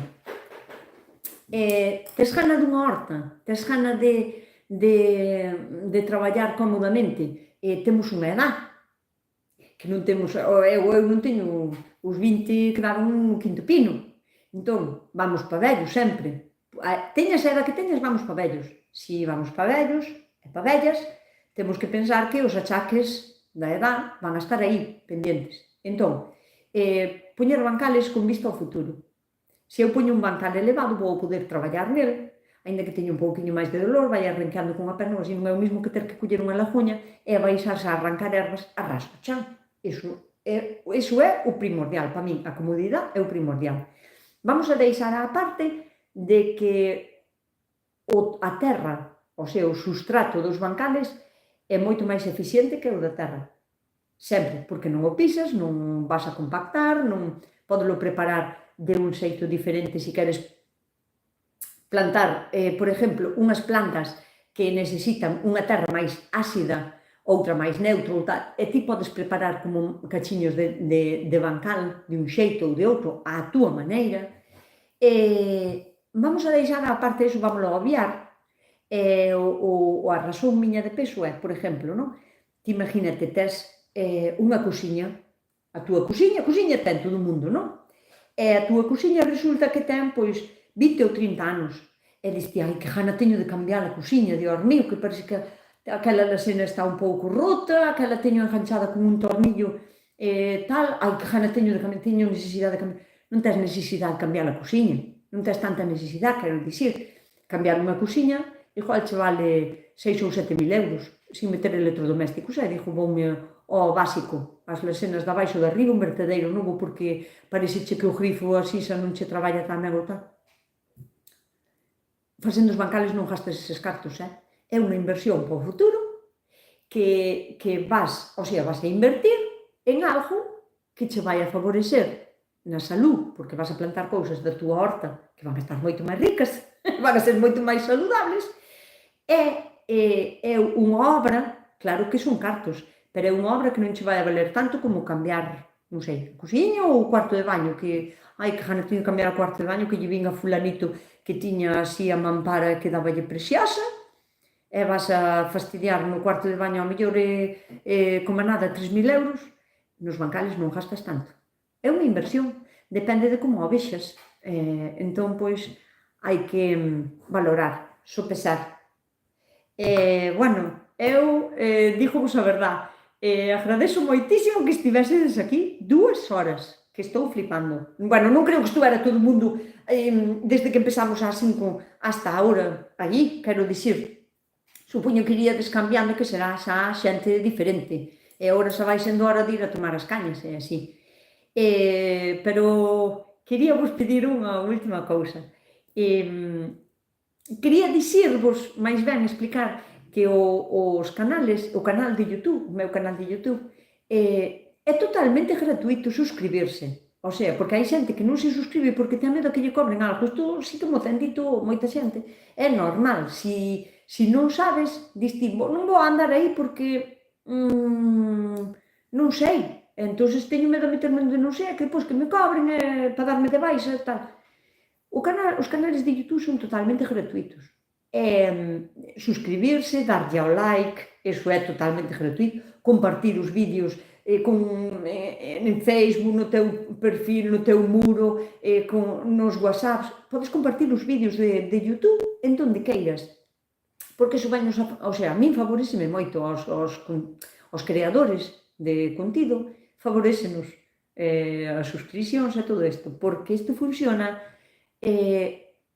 polas propagandas que vos meten no medio dos vídeos. Porque, claro, unha vez preguntoume unha chavala, é que, claro, cortan o vídeo, estou mirando o teu vídeo e cortan 2 veces ou 3 para meter no medio propaganda. Claro, pero é que esas propagandas que meten no medio son os que pagan para que os creadores de contido sigamos facendo vídeos para poñer en YouTube. Entón, claro, o que vos iba a dicir, suscribidevos que non costa nada, nin vos vai a valer nada nunca na vida, porque é totalmente gratuito para sempre. Se vos gustan os vídeos, dadelle ao like, porque iso tamén axuda moito. E nada, avisareivos do próximo directo, porque alguén me estaba dicindo aquí, que li nun comentario, pon un día fijo para estar xa pendiente. Non me comprometo a facer eso porque ao mellor non podo poñer un día fijo, porque eu teño uns traballos, o meu traballo é moi fluctuante, tanto podo traballar aos sábados como aos domingos, como de lunes a viernes, entón, pois, non podo comprometerme con todas vos e despois faltar a miña promesa, para min iso non me mola. Pero prometo avisar do próximo directo, con 2 días ou así tamén se vos chega, non? De avisar. E nada máis, xentiña do outro lado, foi un placer tomar un café con vos nesta tarde de sábado.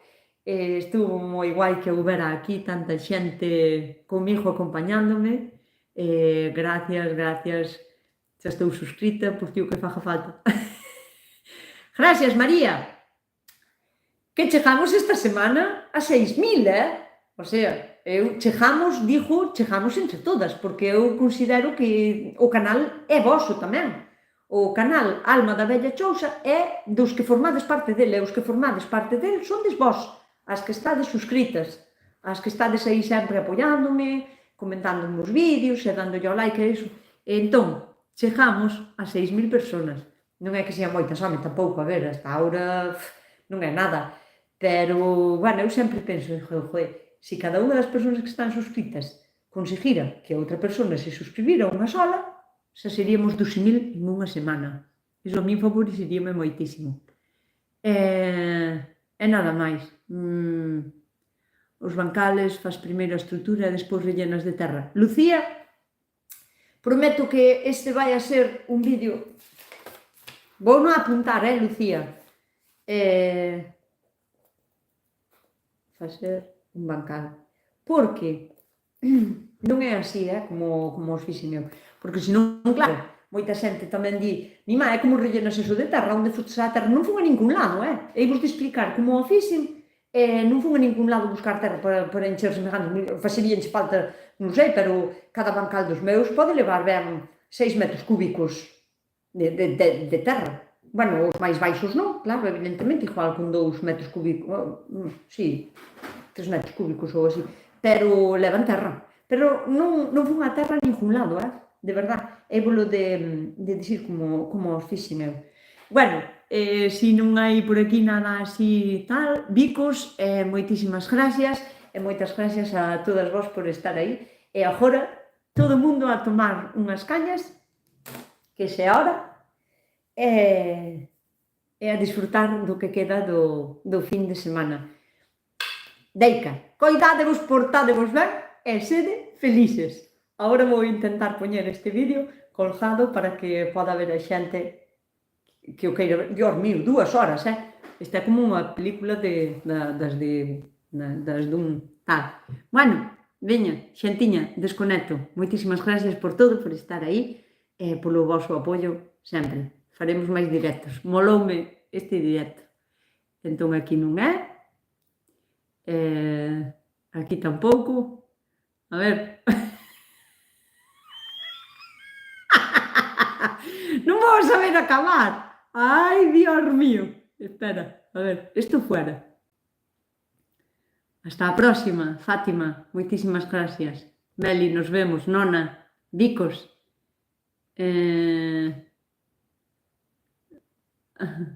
A ver.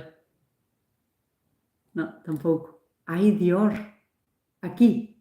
Seguro que queres dejar de emitir. Xantiña, encontrín o pitoco de darlle ao chisme para despedirme de vos. Cuidade vos.